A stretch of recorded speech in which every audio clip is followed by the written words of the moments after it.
Sanket, just let me know once it's yeah, we're good. We can start.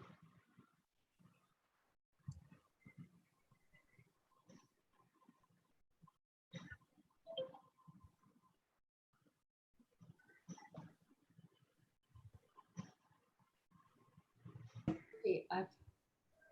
Yeah, we're good. Yeah, and broadcasted now. Perfect. Yeah. So welcome everyone again to the second session of the AR.critique CritRoom 1.2. This is an architectural reviewing and critiquing community that engages with portfolio and academic design thesis reviews.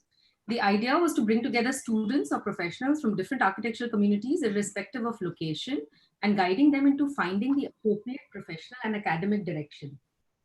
We have two innovative formats of online crit rooms where we foster a critical thinking environment with focused analysis through questions about the works which are being presented today.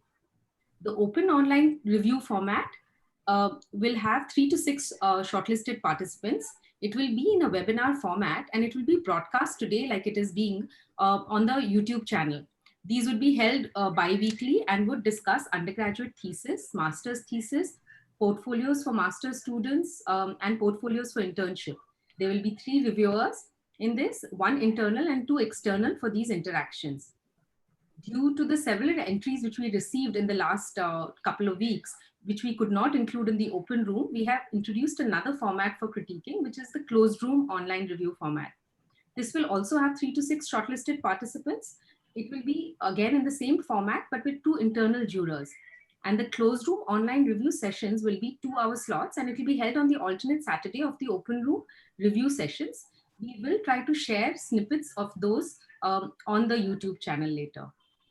After feedback, which was received in the previous CritRoom 1.1, we will also be allowing a few questions by the viewers. Hence, we request you to please send your questions in the comment section and we will try and take a few questions after each presentation for the students.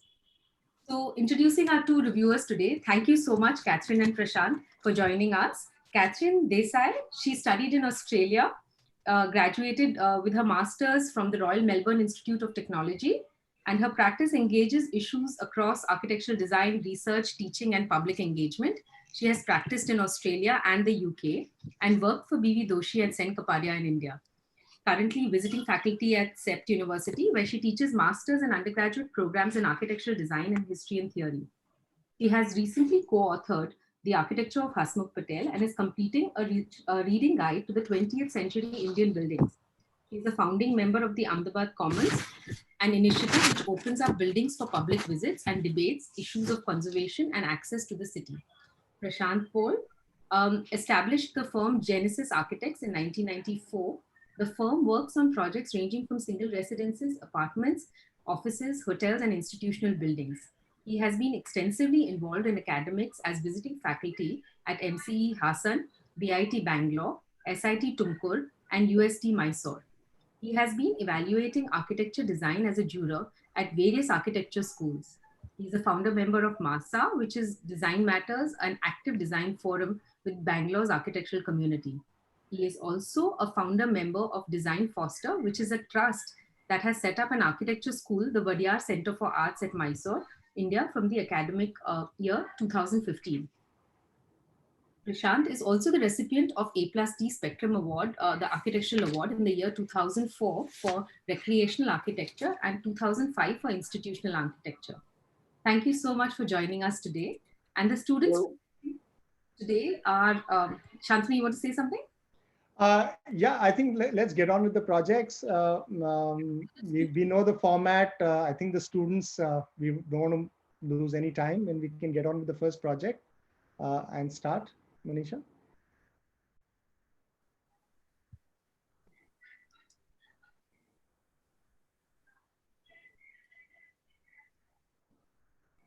Okay, so the first student presenting today is Trushad Poladia, Rethinking Architectural Heritage, which is the case of the Watson Hotel building, and he is from IES College of Architecture in Mumbai. So, Trushad, I'm going to give you the remote. Yes. Manisha. Yeah. You'll have to share screen again. I think it's stopped. Yeah. Where is the remote? Yeah. Yeah.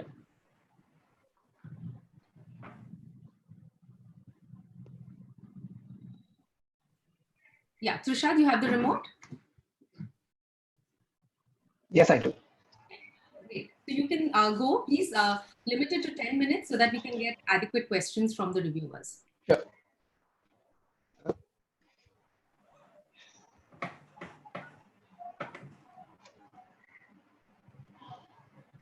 I seem to have lost control. Good evening. My name is Trushad Poladia and I'm from IES College of Architecture, and my topic is rethinking architectural heritage.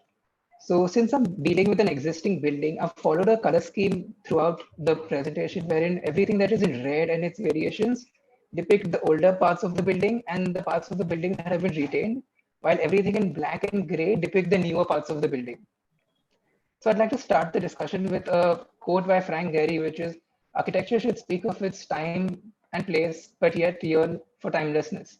So that has been the philosophy throughout the project, wherein I didn't want to simply copy elements from the existing building, but I wanted the newer elements to borrow and learn from the existing building, borrow the essence, instead of simply copying the decoration, the flourishes, and all its elements. And I wanted the history and heritage to be a learning point for the project and to be a starting point instead of it being a limitation for the project going ahead. So the building is located in Fort Mumbai, which is in the island city of Mumbai, and the whole locality has great cultural, architectural, social significance. It was built during the British era, and the locality has many administrative buildings, many buildings of heritage importance, and many art galleries, and so on. The building is a Grade 2 heritage building, and initially it was designed as a hotel for the British only, which after the independence was converted, went under private ownership, which then was converted into small tenanted offices, and then so on. So as I said, the building is a Grade 2 heritage building. So the building has great historical significance, which is not very well known, and a lot of people and its own tenants are unaware of its importance and significance. The building is it's the birthplace of Indian cinema, where the Lumiere brothers, for the first time, casted movies. It's the oldest surviving cast iron building in Bombay, and one of the very few that are left in the city. So this was a starting point for me because the building has such great historic significance. However, a lot of the users and the people of the city are unaware of its heritage. It's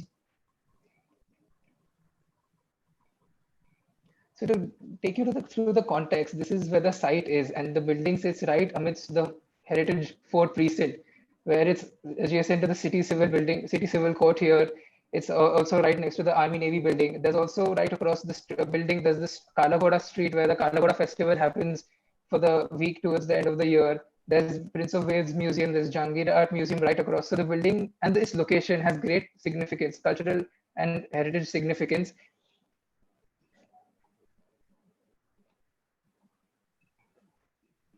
So looking at the context a little closely, is my mouse cursor visible?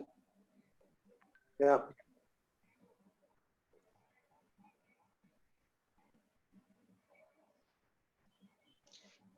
Yeah, visible.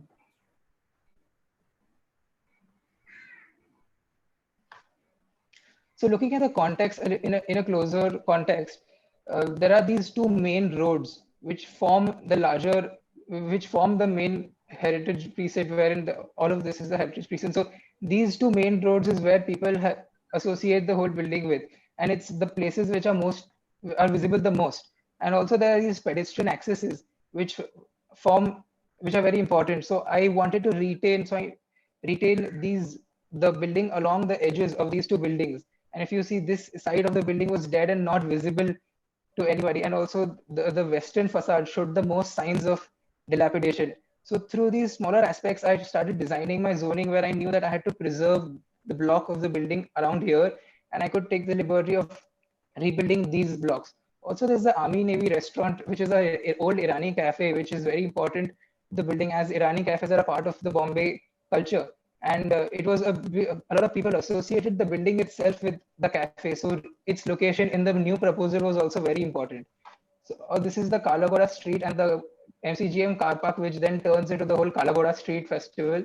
Also, along this street is where a lot of artists and small vendors sit, because there are a lot of Bombay Darshan. Every day there are hundreds of tourists which come for Bombay Darshan, and there are a lot of buses and this whole street is very active. But since Bombay has heavy monsoons for 3 to 4 months, all these artists and hawkers have no place to go and they don't have jobs for those 3 to 4 months. So I also wanted to solve that problem through my design.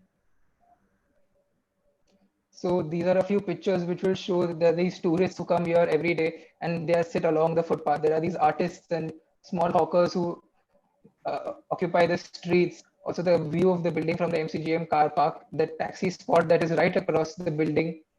And this is the state of the building right now.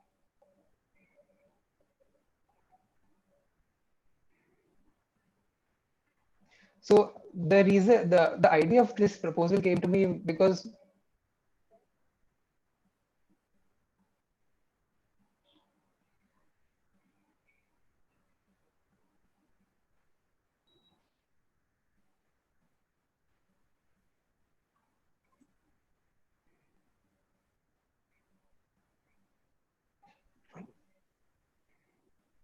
I'm sorry, there's a issue with the sensitivity of the mouse. It's changing.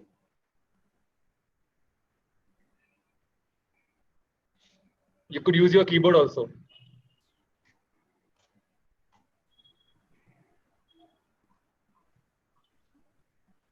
So the idea of the project came to me when I read a few articles in the newspaper, which said that the IITB, it's changing on its own. Just a minute.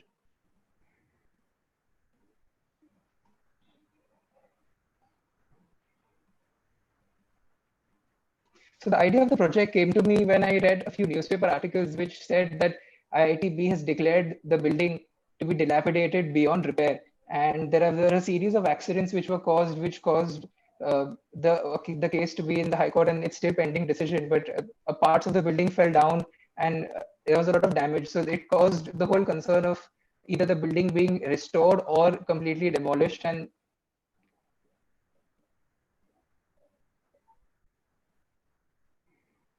so these are pictures that will show you the state of the dilapidation and the severity of the dilapidation. There are places where slabs have fallen off, the central skylight is broken in places. This is the western facade, which will show you that all the balconies and all the elements have fallen off. So the building is in need of restoration or repair. And so there are 131 existing users, out of which 100 are commercial, and there are 31 residential tenants. So in my proposal, I want to rehab all the commercial tenants, while the residential tenants will be shifted in a government housing scheme, because simply with residential, there's a lot of other facility, other activities like cooking, washing, bathing, which I didn't want to provide in the scheme.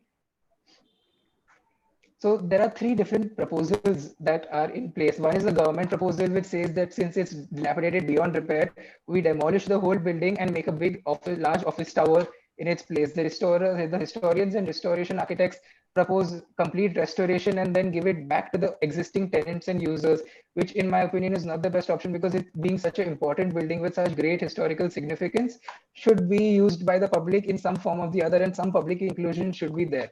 So this is my proposal, which tries to strike a balance between the two proposals, wherein I'm rehousing the existing commercial users as well as creating opportunities for the public to interact with the building. So this is a proposal of before and after. As you can see, the whole building was an office building. There was utilized space. There was a lot of dumping that was happening here. And in the newer platform, I've rehabilitated all the office users, as well as created the whole ground floor as public space and parts of the first floor. Also, the old canopy, which was dilapidated, has now been shifted to the second floor. And then it allows me to allows the ground floor and the first floor to interact with the amphitheater instead of it being on the ground floor. Also, a reason for additional space at the top has been created, and as a new exhibition space. So I wanted the exhibition space or that space at the top to have its own identity and not have a very strong connection to the older building, which is why you can see that there's a difference in height. So the reason for me to do this was because during the earlier, when the building was built during the British Raj, there were rules that no building should be beyond 20 meters, which this building even at back then applied for special permissions for it to be taller than 20 meters. So it almost was, the building has a legacy of changing rules or obtaining special permission for being a pioneer in technology. So this is the 32-meter height restriction, and my building right now is at 33.8 meters. So there was an argument of it being too tall or it really affecting the way the whole streetscape felt. But this section would show you that it is not actually the tallest building in its context right now, and it is not as overpowering as it may seem. Also, the Heritage Committee has granted a building at height limit of 37 meters 5 years ago, which says that special permissions might be easy to obtain for a 33.8-meter building. These are some case studies to show you how internationally people are relooking and revisiting, rethinking about heritage buildings and converting them into active public spaces. So to run you through the design process, this is the form of the original building. So in the new building, all the red was illegal additions that were put on, all the open spaces, the terraces were occupied. So the first thing I would want to do is restore the part of the building back to its original form by removing all the illegal modifications.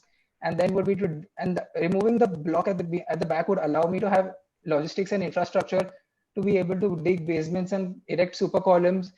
After that, a new block will be created and in steel, and additional top exhibition space will be given. And then this is what the final building should look like. So everything, so the ground and the first floor are public spaces, while everything at the top is office spaces, and the topmost feature is an exhibition space. So when I was designing the roof, there were a lot of options that were, so it was either occupy the whole area, or then I wanted the older building, older part of the building to get highlighted.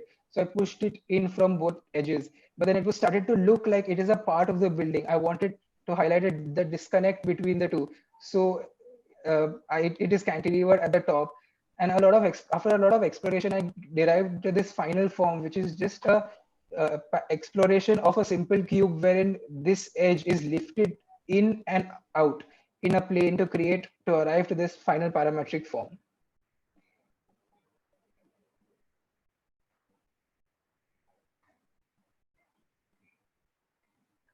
So at the ground floor level, if you see, everything that is in red is the older part of the building. So initially there was this whole arcade which formed the pedestrian axis. So along with this axis, I wanted to open out the whole ground floor to the out to the public. And you can see that there are artist spaces. All those artists who will not have jobs for 3-4 months can occupy this whole space. New and more artists can come and appropriate the space. It can also change and become an exhibition space during the Kalagoda months.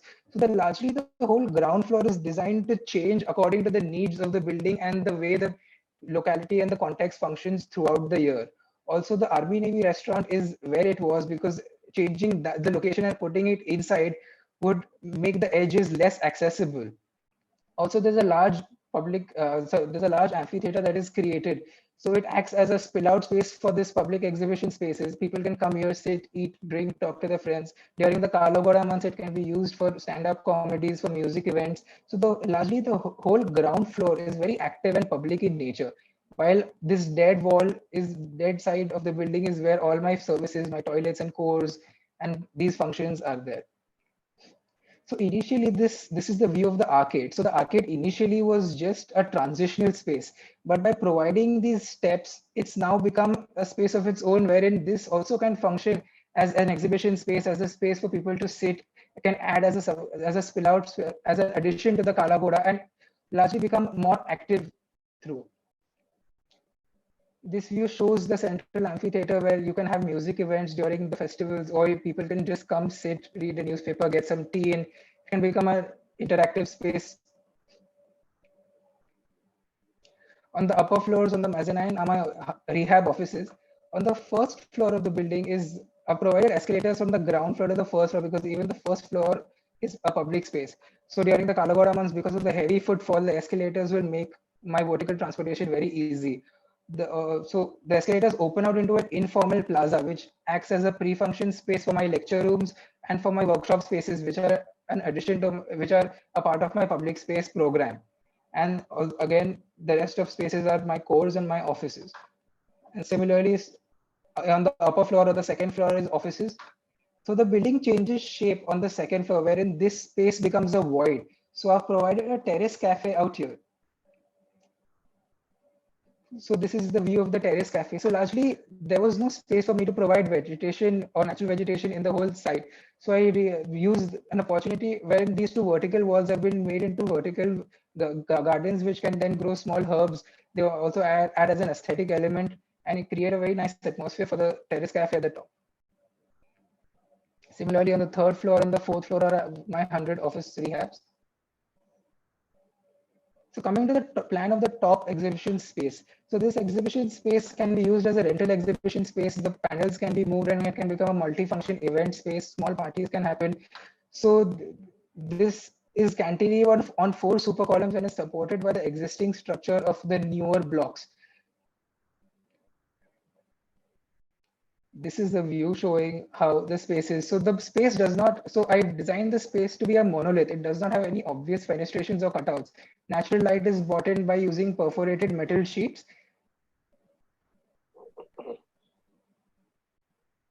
This is a section that will show. So now, initially, the Kalagoda festival used to happen just here. So by a simple gesture of providing staircases, I've created a virtual access between the two streets and making the arcade, the building and the internal amphitheater all act as a larger public space when needed and can act as an extension to the Kalagoda when needed. This is the canopy. This is the central canopy that has been shifted up, connecting my first floor and my ground floor public spaces. And that's the section cutting through the vertical, through the upper extension. Another section showing how the amphitheater is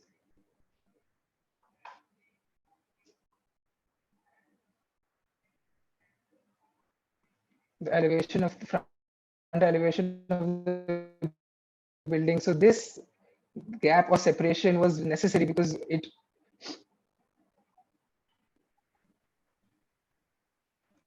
the new elevation. So this is the elevation of the newer block. So it borrows the similar column grid and similar elements, but it does not borrow, it does not follow, it doesn't have any decoration. It's still designed with modern materials using what's important. Clear story windows have been provided. Also, there's a large art wall which fits right into the social and cultural aspect of the locality. This is a view showing the top space and how the building fits in its context with all the heritage buildings around it. Similarly, a view from the opposite side of the street. So as you can see, the new facade has been designed using the similar elements, similar balconies, but it has its own different language wherein the brick has been changed to glass and there is these upper extensions. So just to run you through a few details, cast iron is very difficult to. So you're on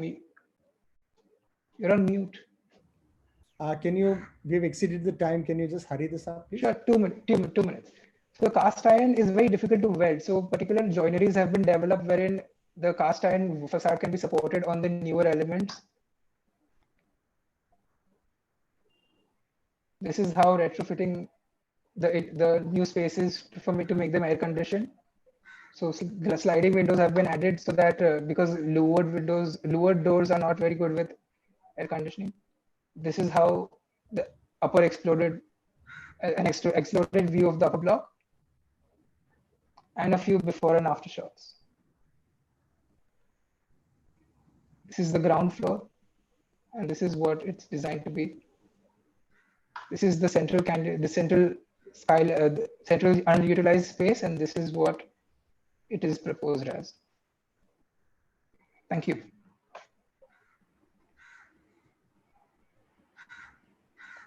Yeah, Trushad, thank you.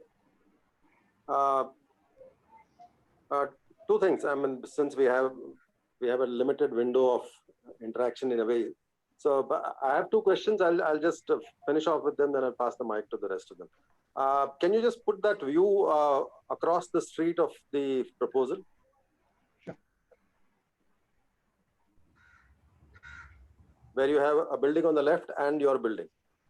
Yes, sir. Yeah. This one? Yeah.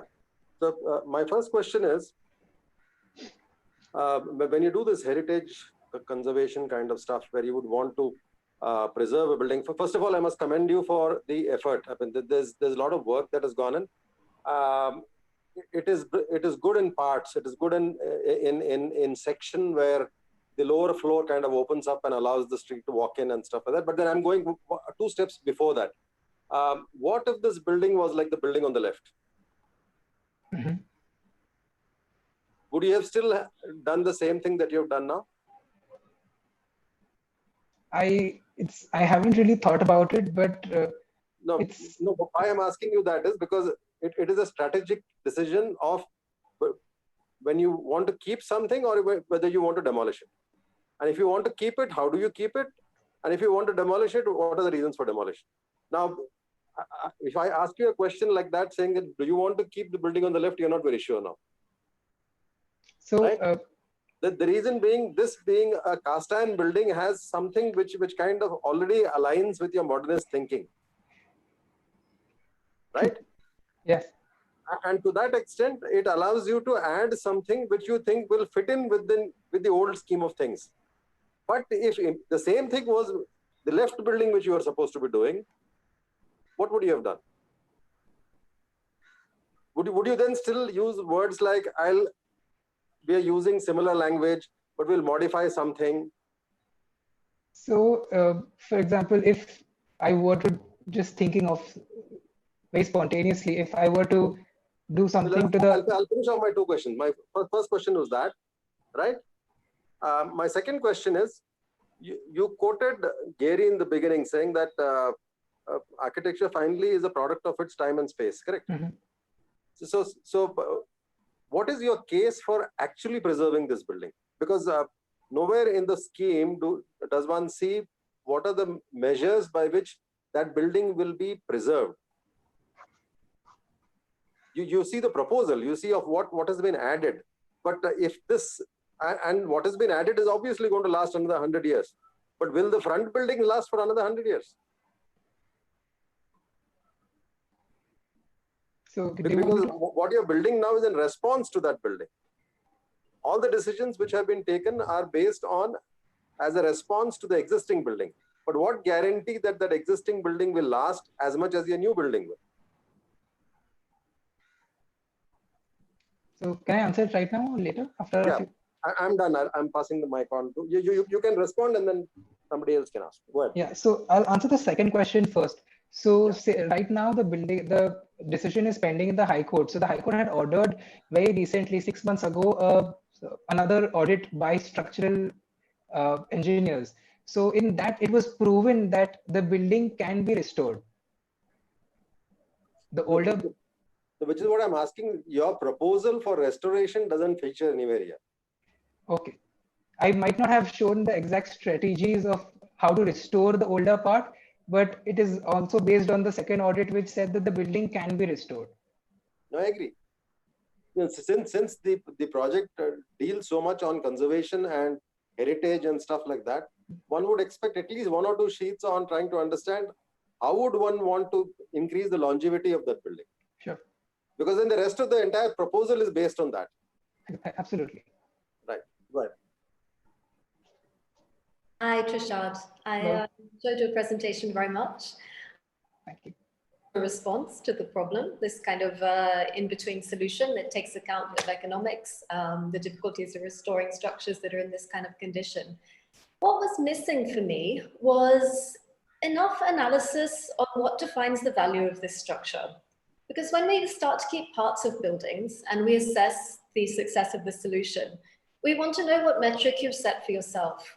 So in terms of understanding the structure as it was, what was important? And we see all sorts of responses to this question. So in Sydney in the 1990s, for example, the idea was that the facade in the street context was what was of value. The rest of the building was completely demolished, and a new structure, often with different floor heights, would be placed behind the facade. Now, I like the fact that you haven't left us with just the facade. You've left us with the front portion of the building. But I don't feel you've told us quite enough about what's important. So is it simply the cast iron work and the technology of making that gives this building value? Or is it more about the spatial sequences, for example, the way the arcades operate? in which case we can start to look at the modifications you make to the facade, which open that arcade into the building. And then we can assess whether that actually destroys the operation of the arcade or supplements it. Or is it about bigger structures within the building itself? So for example, the courtyards that I think from your drawings were in the initial building, quite probably operated for air ventilation, perhaps light on the upper floors. So are those kind of strategic decisions that were in the original building also worthy of kind of retention or recognition in some sense? So that's my first question, just to ask you a bit more about what were the features. And I know it's difficult because it's incredibly difficult in India to get archival drawings. So to see what the original intentions of the design were in terms of its strategies can be very, very difficult. That's my first question. My second question is more a moral and ethical one. And it's to do with the relocation of the people who are currently living in this building. So of course, this is a big issue in India. Because in a way, we all want to open up everything to the public. We love that in Indian cities, so much life happens on the street. It's vibrant. We want to extend that into our buildings. And I think you've quite rightly identified that often there's a very hard boundary between the street and the building. But in removing people who actually engage with the building very intimately by living there and opening up to tourists, to the casual passerby, to people who are coming in for a coffee, do we actually intensify public engagement with the building, or do we reduce it?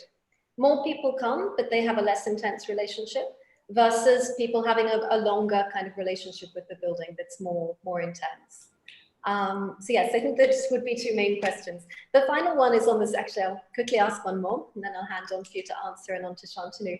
The final one is about the circulation to the upper floor. So my feeling is that just the location of this circulation is difficult in terms of, obviously people will come into the ground floor space. They won't necessarily be able to orient themselves very directly to the top floor. So if it's your intention that the public space should kind of bookend the building on the ground and the upper level, I think you have to emphasize that connection slightly more. So I don't know if you have time to answer these three questions, but if you'd like to approach one of them, and then we'll hand on to Shantanu. So answer them right now. Okay. So to start with the aspect of relocation. So out of 131 tenants, 31 of them are residences. So, and they lived in rooms as small as 3.6 meters by 7 meters, which in itself is not an ideal amount of space for 3 to 5 people. So that the idea of relocating those 31 tenants came from the question of who will pay for the building. So there, another aspect of the case right now in the High Court is that no one is ready to pay for the restoration. So the Heritage Board is asking the government authorities to pay, wherein the government authorities are saying that it's a private building, so it's not wise to put taxpayers' money in the restoration. They would invest the money if it were a public building. So the idea of having those 31 tenants shift into a government scheme where they surrender their existing spaces to the government in exchange for a slightly bigger, better house with proper attached toilet bathrooms, with a space which is designed for a residential living, instead of them being cramped in a small office space where it's not a very good lifestyle. So that decision was made just purely because there were 31 residential units, and I don't see this building being used very efficiently as a residential building. Attaching toilet bathrooms, having no places to hang their clothes, cooking, all of that becomes a big problem.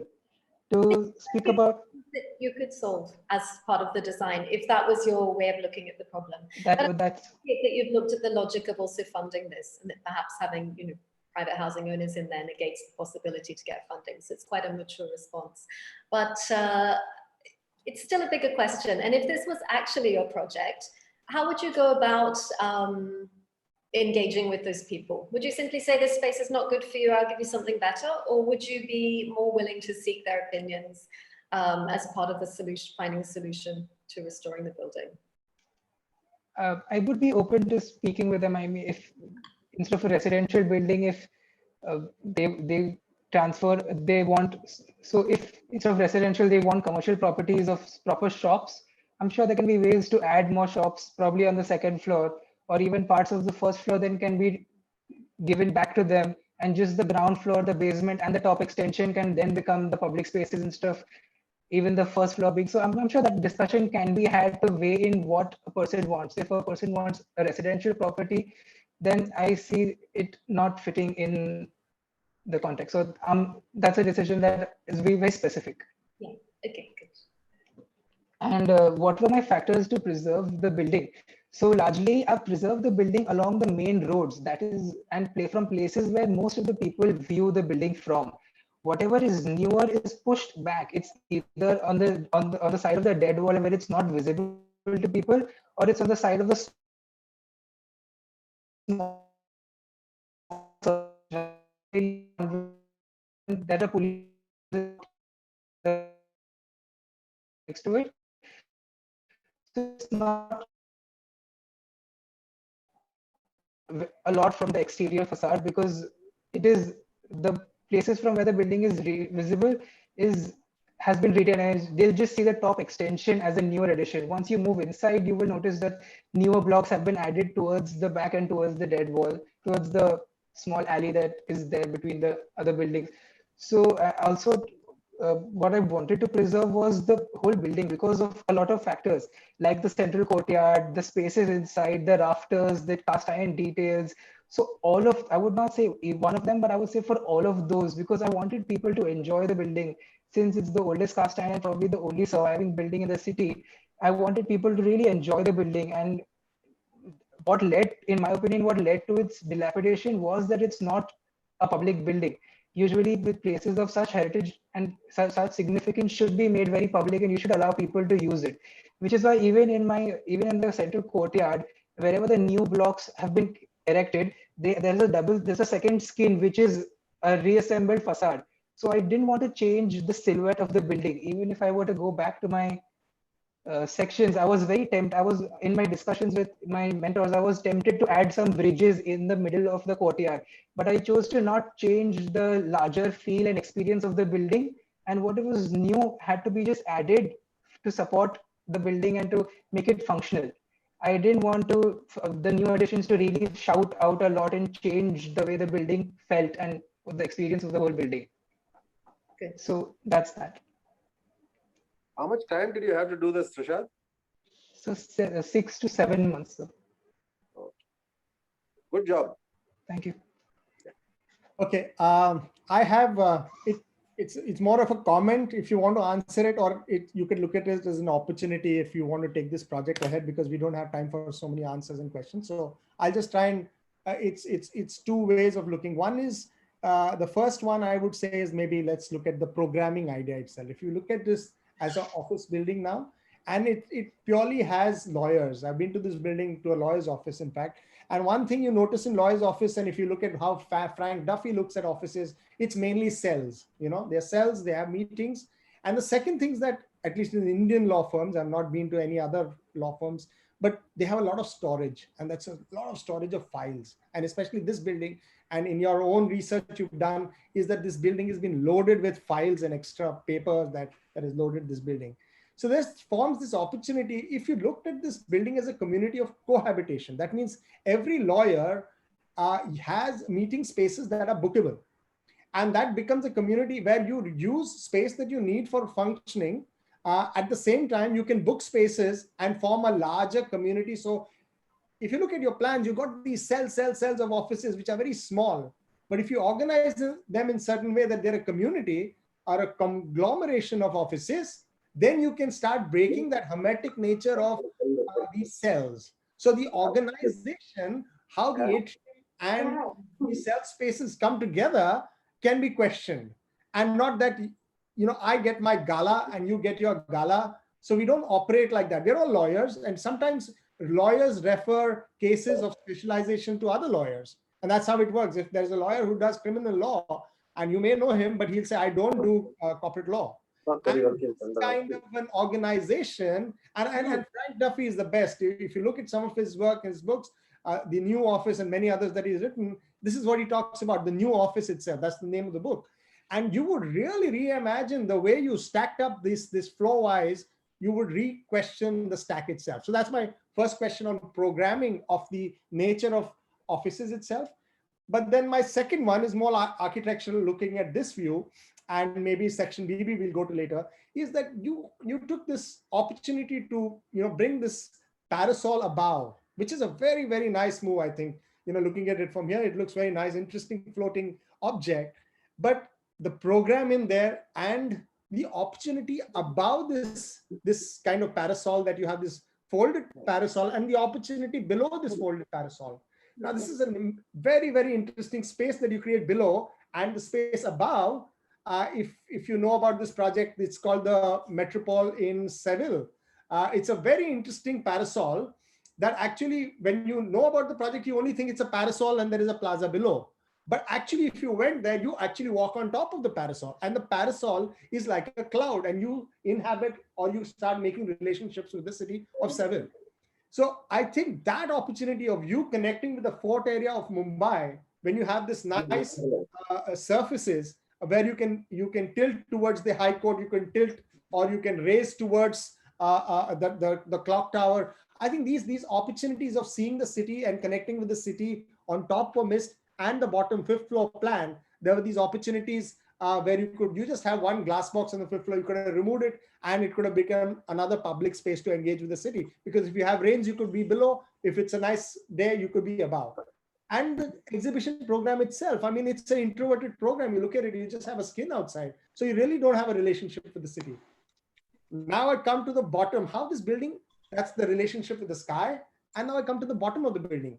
I think you did something interesting. You want people to come into the building. So you have the skin deep kind of a gallery, or sorry, a promenade or a colonnade.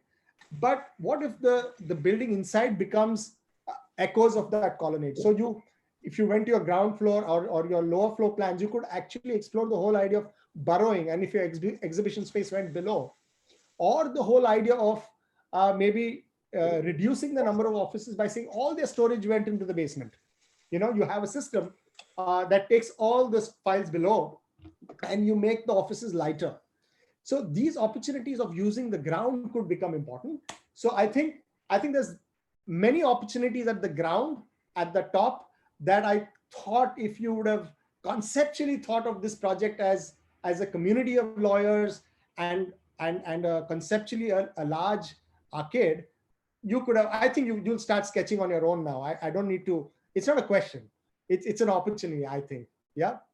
Can we end with that, or you want to answer or say something, or is that fair? So basically the program just came out of 100 offices in such a small site, and after removing all the illegal additions. So there are a lot of illegal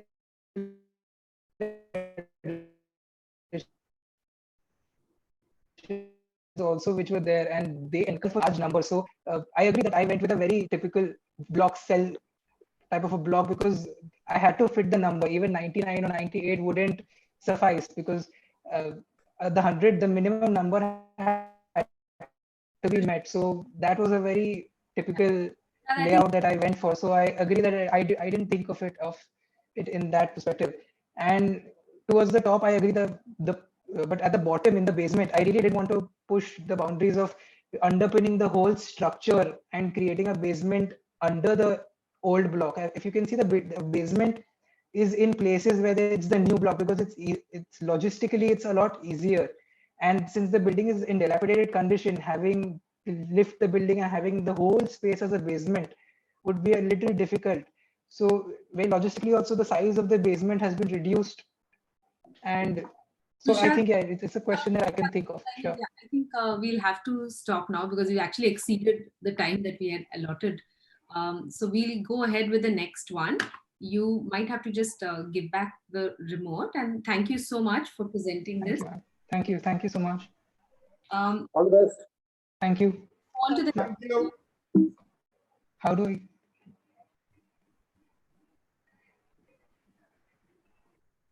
The next person who will be presenting is Shyam Samani, envisaging urban business hubs through social inclusion. He is from Aditya College of Architecture. Shyam, yeah. good. Hello. Yes. Yeah. Thank you so much for the opportunity. You just go down to the next slides. Yeah.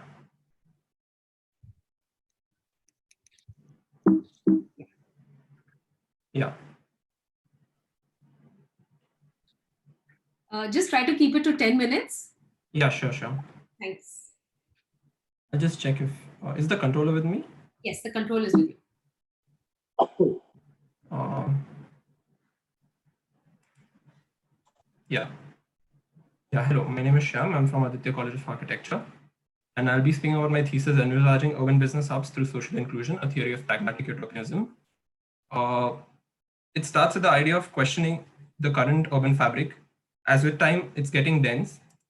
The population is increasing, infrastructure is expanding, and the business and the commercialization is becoming a crucial factor for the progress of the city. Thus, rapid evolution of business and commercial zones in today's time is seen. Therefore, the urban strata has to be planned with consciousness, as we humans are living in the time of shifting paradigms. The masses getting built around us, the rapidness of the masses getting built around us is unfathomable due to various forces in this inevitable consumerist society. Fragmentation, isolation, disjunction follow these forces in these zones of commercialization.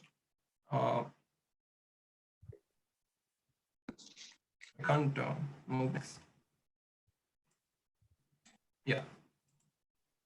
So today we need to understand these issues within the zones relating to designing and planning of buildings, neighborhoods, or even the whole city, and seek a more open approach for the betterment of the urban fabric in its present and the future.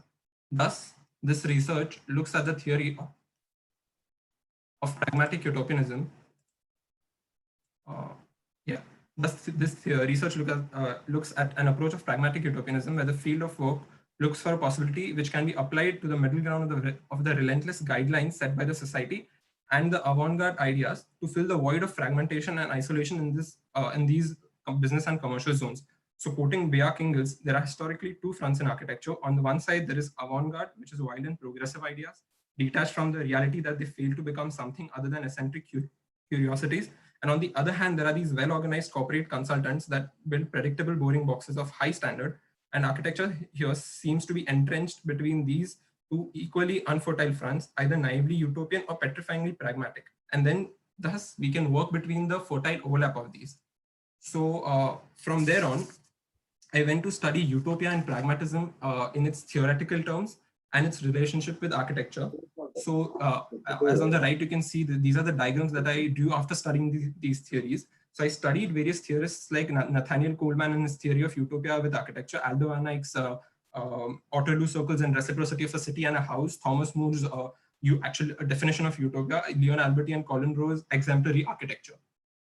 So, and then after understanding those things, I drew certain diagrams, I put my thoughts on paper, and then I came out with certain conclusions or inferences, which would be so after understanding these theories, in order to then develop various inferences and simplifying them down as fundamentals of utopia, with the pragmatic part still being prevalent throughout time. So these fundamentals of utopia would be then divided into social inclusion and interdependency, and the subparts would be then accessibility, people in flow, amalgamation, in terms of its form, in terms of its social part of it, and then I drew certain diagrams as a actual mass of from the inference of the theory. So moving forward, then once I've studied and inferred the theory, I have to understand the application ground of it, which would be within the urban fabric. Thus, first studying the elements of urban fabric, which are the, as you can see, the building system, the street system, the node plaza, the plot system, and then studying and analyzing the business districts. So if I move on, yeah, and then studying and analyzing the business districts throughout Mumbai. So there are 6 different types of business districts or commercial districts throughout Mumbai. So then what I did was, I individually studied each and every one of them in terms of its road network, land use, its existing social inclusivity, in order to come to a conclusion of selecting a site that has least applicability of social inclusion, so that I can apply my theory or my module in terms of an architectural output over there, so as it can be applied throughout to reduce the banality or the isolation, social isolation that's occurring in these zones. So then I created 2 charts, which would be so after studying the various zones throughout Mumbai, I did a comparative analysis in order to achieve a site that would have the least applicability of fundamentals of utopia, and thus would act as a ground for application. On one side, there is ground analysis, where the applicability and the presence of the fundamentals within the elements of urban fabric of each zone that I've studied is assessed. And on the other hand, there's a user analysis of the people actually using those zones. And both of these produced BKC as a zone of least applicability of social inclusivity. And this result is also reinforced by looking at the current capitalist approach behind developing these new commercial zones. So if I move forward, so then I chose my site as BKC, so which is in the G block. And if you can see, there are these 3 large MMRDA grounds over here. If I just move to the next slide.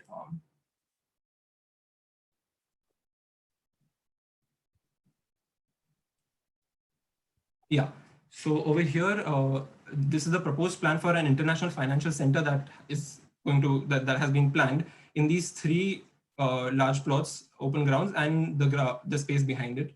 So this thus becomes my backup or justification for selecting this site as an application ground. And then I did the context analysis, the site analysis. So then I chose the central ground, which I further bifurcated into one half.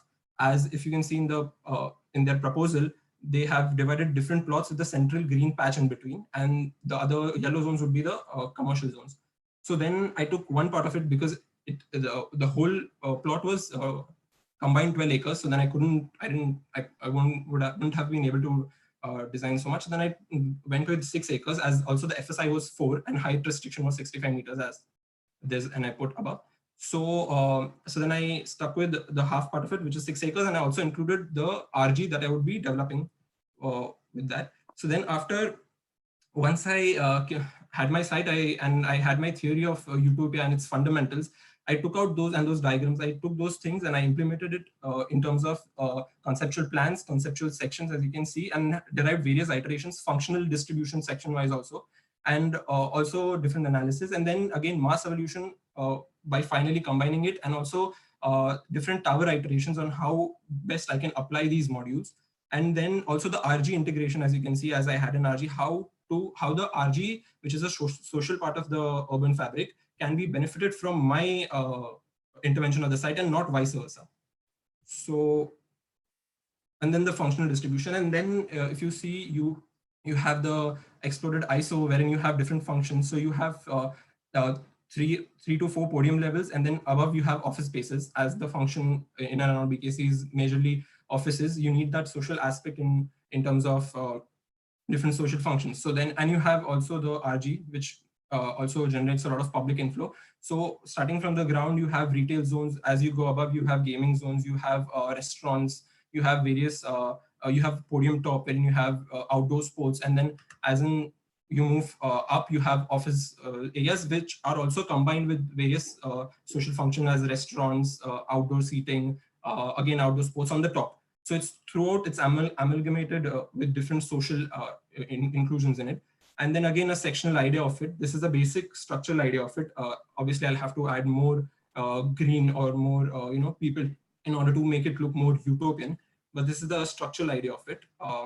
Then, so this as you can see, is a temporal site plan. As in on the left, as I've written, this is the present. So at present, there are various open ground activities happen on different intervals. The middle one is the utopian future, which can be achieved by amalgamating both the 2 ideas of architecture, or traditional ideas. And then you have dystopian future, wherein if you would have your international financial center come up with consuming full FSI, and obviously I've also consumed the full FSI, and also by putting those commercial approach and capitalist approach so you would achieve the dystopian future, which would be just blocks with no immediate relation or interactivity with its surrounding. Also, I guess time is up. So I would like to conclude with by saying that I wanted to achieve a mass in the urban fabric, where while there are people working in the offices, there are people who are enjoying an outdoor exhibition or the flea market in the ground. While there are people shopping or having food, there are people reading news on the go from the metro. There's a metro line coming up, and there are digital screens on the facade. So there are people reading news on the go from the metro. And while there are people watching a movie on one of the other digital facade by sitting on the elevation or the facade of the building as it is stepped, and watching football match, there are actual people playing it on the open podium turf. And while all this is happening, the building is reducing heat gain with the help of a responsive facade. And I think if somebody can achieve something like this to engage the buildings with the fabric, one should definitely aim for that. I'll move ahead with the plans. So this is the, it's going up for some reason.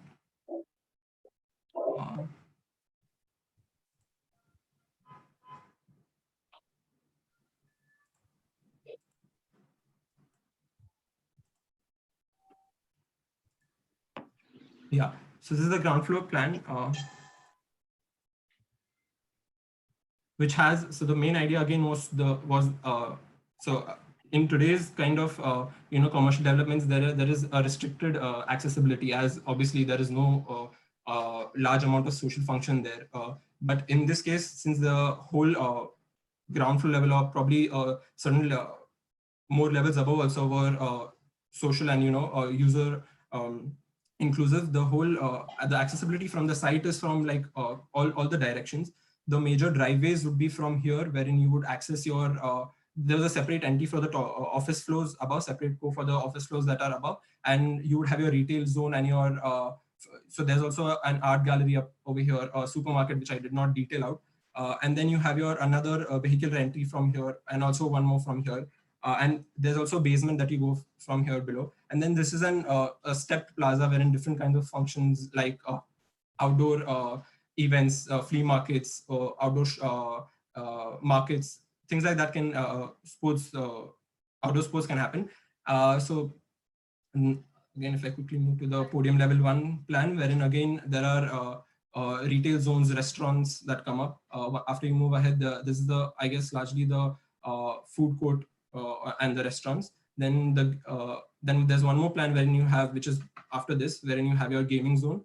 Then this is the podium top plan from where your offices start, and you have again open spaces on the top. And then again, as you go up the plan steps, so you have the edge as the outdoor space, and then finally each level. So also the office plan is an open plan. So nowadays if you want to put in partitions, you can do that. So it is largely open. And then you have your terrace plan again, which is green. And then so this is again the structural part of it, wherein you have your elevational columns that support the curved facade. Then you have your central columns, you have your beam layout, you have your slab, and then everything put together.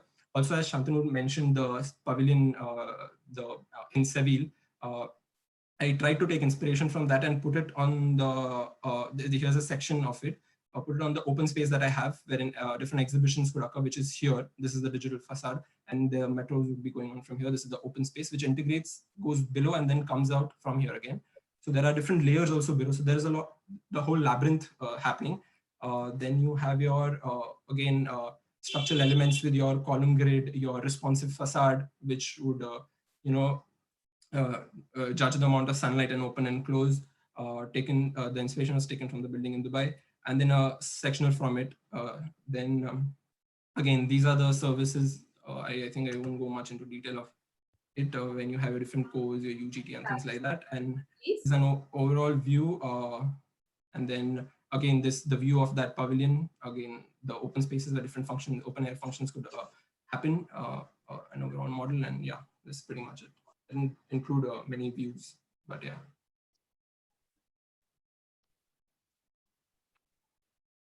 Yeah. Yeah, Cathrine, you can, or Prashant, whoever's. Okay. Shyam, lot of work. Must commend you for that. There is I find a slight disconnect between what you presented in the beginning and what you showed as a scheme. Okay. In the sense, the questions being asked in the beginning, when you talked about social inclusiveness and you talked about the larger premise of utopia and dystopia and the theories of, on which one was basing this entire exercise. There seems to be a big hurry to jump from there into the making of the building. Okay. In the sense that the intermediate line where one would have questioned a lot of these assumptions which you're making now, all those assumptions required questioning, coming from where you're coming. I mean, if this was just some other project of a good office building or whatever else it is, then probably one would have accepted it at face value. But because you raised these questions in the beginning, one expects a connect between what those questions were or what was one trying to inquire from those questions, and how does that then lead to something like this? So that link, I'll just finish, then you can answer. So that link was missing. The link between how does one pick up ideas from these questions, whether it is about places of work, whether it is about, when you say social inclusivity in the bigger picture, what is the social inclusivity one is looking at? In the sense, who are these people? Are these people only the people working in the offices, or is it a larger audience one is addressing? And if it is purely an office kind of setup, how much of public activity will actually happen in an office kind of setup? I mean, ideally one would want to give all this kind of public space, but then where is the residential neighborhood for it, or where is the larger context for it, where that kind of public engagement will happen for the program that you're envisaging? Yeah. Right? Because all around are all offices. So that is question number 2.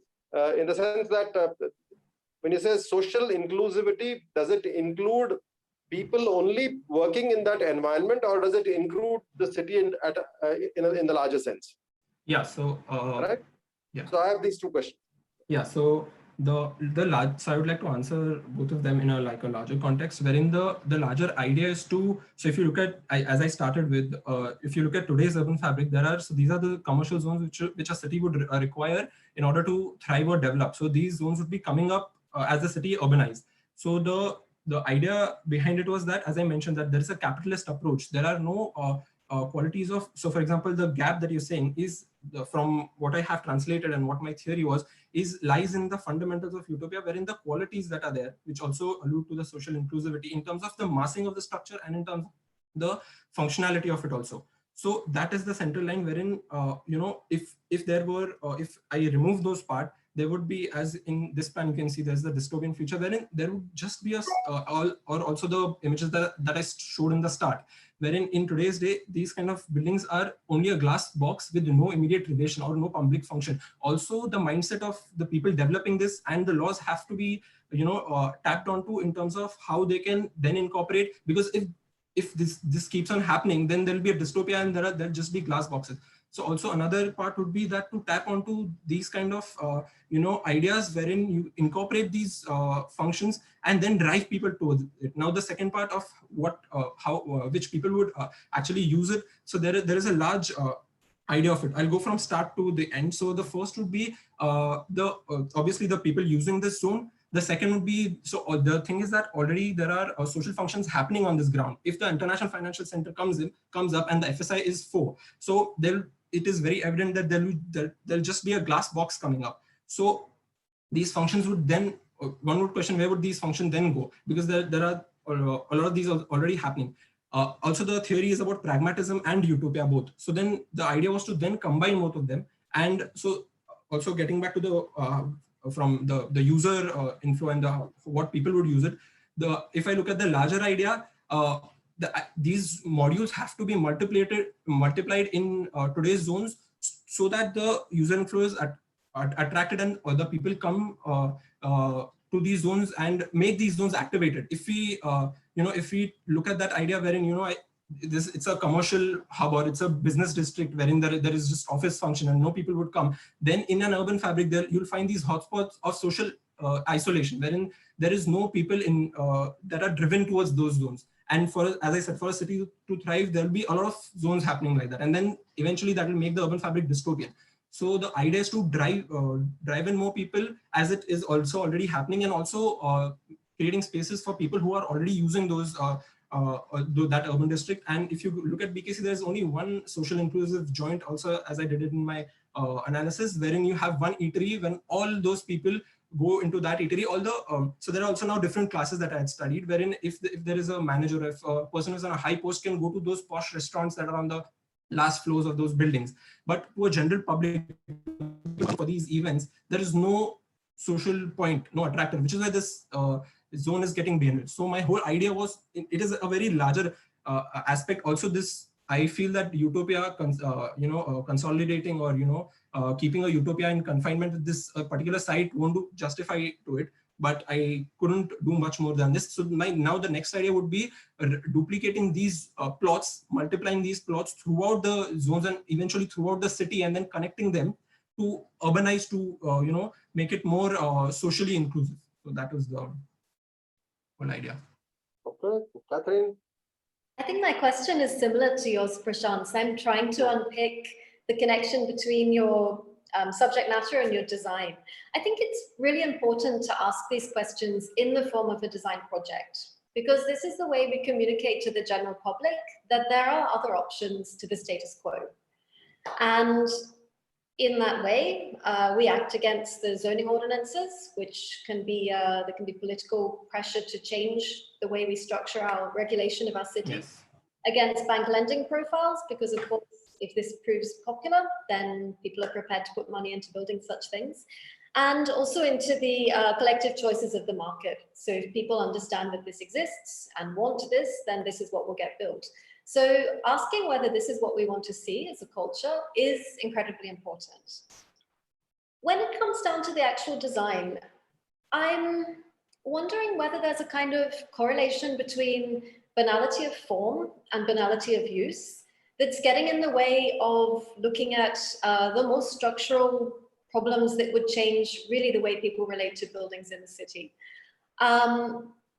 Partly things like connectivity. I mean, I know that with this pragmatic utopianism, one of the ideas that's developed is the green corridors, which obviously you must know about, green transport corridors, where buildings are spread out and linked by transport corridors, meaning that the buildings can be spaced further apart and at the same time can be accessible to a lot of people without a lot of cars, for example, or that you can walk between buildings. Of course, this is more a kind of North American model, maybe not something that's suitable for the climate here. But I'm wondering, I still see, like Prashant, an isolated site. And I don't see, even if the buildings next door fill up, I don't see really an attempt to create a more cohesive link of buildings. You miss, for example, the opportunity to bring transport into the building. You know, the Tokyo model where the train station stops right in the middle of the third floor. So everybody who wants to be in the district is forced to walk through your building. And it's a very simple way of getting what you want, which is lots of people to activate this space. So that's one kind of question. Could you be looking sort of more at connectivity on a larger scale across the city to make this kind of mixed use point building actually work? And I think we see it at the ground level where you have, 8 or 10 connections to the street, but they all connect to the street. And there's nothing really beyond that people might access. You can't really imagine anybody accessing from any of these points, particularly at this time. So you would need some kind of speculative plan as to how you would string these together in a set so that they wouldn't be just isolated buildings. And I guess the other question I wanted to ask you is this site fully developed? Have you built the maximum FSI, or is this a kind of lower density commercial proposal? Yeah, so can I start? Sure. Yeah. So the first question was about the connectivity.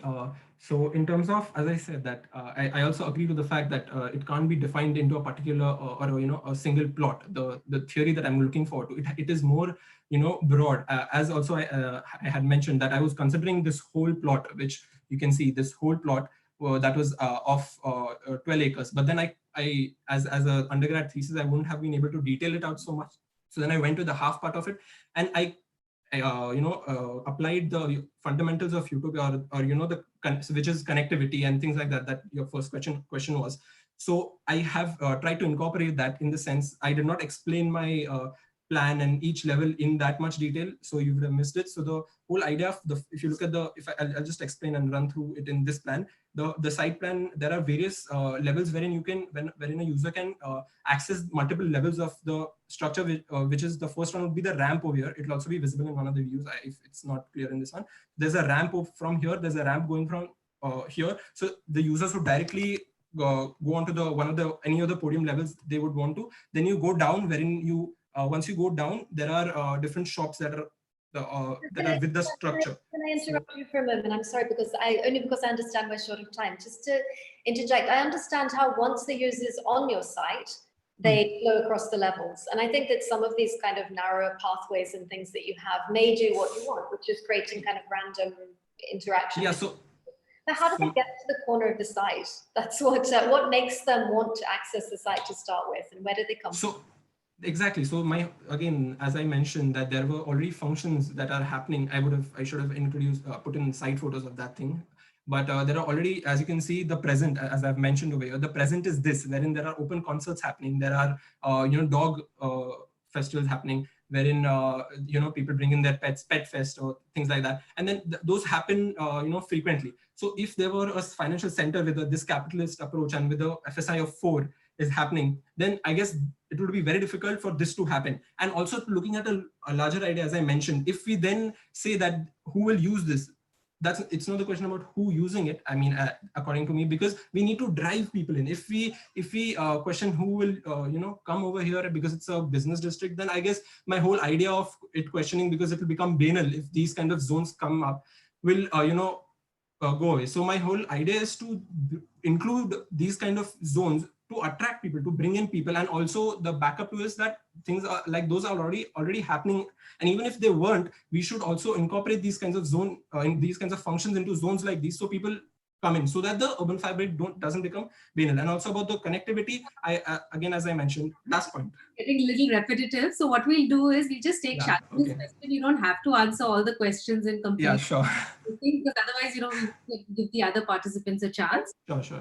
I think both Cathrine and Prashant were asking very pertinent questions on there are some steps that jumped in your process, and I think let's agree on that, because you need to look at how you present that. Yeah. But maybe you have it and it's just missing for us. But I'd like to just bring in one point, and let's use the idea that you're talking about is social inclusion. And if you looked at any business district, and the biggest question or people have been critical, urbanists have been critical of business districts actually being a 12-hour cycle, and 12 hours they're shut. Yeah. What have you done? What if you just had a 12-hour, 24-hour cycle? That means you want life in your building, right? You have life. There are temporal functions in. Yeah. You have to look at life with living. And BKC is a prime example. After Nariman Point had a problem.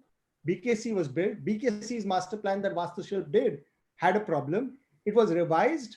There was land use changes to bringing in residential, which is just next to you. But your plot is still isolating people from living in it. So the question is, if you want to include life, then include living. It's a very direct relationship. How you include, but you exclude. And then you talk about inclusion. So it's just a 12-hour deal. These shops have to shut. These offices have to shut. There's no life in this building. It's just a glass box. So then there are temporal functions. So there are gyms, there are different market spaces that then run at the night time, or at night after the office is shut down. The markets don't work at night. If you looked at it as an urban village, where there are relationships of living and working, which are kind of cyclical. Yeah. So that idea then comes together as life, distributed over a 24-hour cycle. But you look at this programming idea, I mean, all you've done is extending offices into leisure and pleasure and food and retail, but you've not taken the real jump. 24-hour cycle, 12 hours we are at home. And we have a life at home. We don't just get into our beds at home. We have a life at home. We have communities. And who are those communities? And how do they come together? And today we're only at home, actually. We work from home. We do everything from home. I mean, of course, your thesis was before we went into pandemics. But I think the idea of inclusion is in a business district, and business districts have been questioned. So I think I'll leave you with that. I don't need an answer. It's something you had an opportunity. Thank you. Yes. The idea of inclusion is important, but how? Yeah. All the best, Shyam. Thank you so much. Thanks, Shyam. Thank you. So much, Shyam. Advaith? Yeah. I have given the remote to you. So Advaith Mani is talking about transcending physicality, which is an endeavor in realizing the power of architecture in Mumbai. And he's from LSR Raheja School of Architecture in Mumbai. Good evening, everyone. The topic of my thesis is Transcending Physicality, an endeavor in realizing the power of architecture to move. This thesis started off with the basic question that what is movement in architecture? I'm sorry, I'm not able to move the screens. You will be. Just go down and you will see the numbers. You can use the keyboards also. One more. Yeah. Yeah. So the research started off with the basic question of asking, what is movement in architecture? Since movement governs everything around us, it is almost a symbol of life or existence on Earth. I went on to study the basic aspects of movement, which was how an individual actually moves through space, that is his physical movement. This led me on to concepts of understanding represented, contained, or expressed movement, which indirectly is how a person maneuvers through space.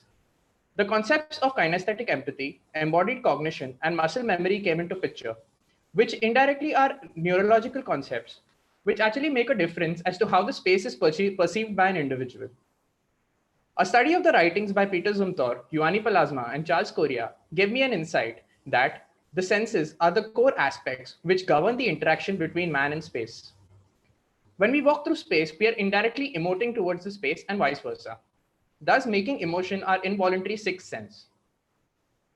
In order to understand these implications in a practical sense, I went on to conduct a few case studies as a personal exploration, where I picked structures and eliminated the aspect of a function, and only studied this as a journey through the built form, arriving at a few parameters, which then became the core of my design later on. The resulting conclusion from this end was that space has the innate capacity to move people, and this prospect is further reinforced as a person moves through space, that is his physical transition. In order to understand how this can be applied in a practical notion, I arrived upon the problem of positive mental health and the state of mental well-being in our country today. We may not realize, but we are in a dire state when it comes to mental health well-being, where at least 1 in 5 people have undergone depression or problems like anxiety at some point of time. However, the more alarming problem that is existing today is the stigma associated with this topic in society. Therapy is still considered a huge taboo, even in the 21st century.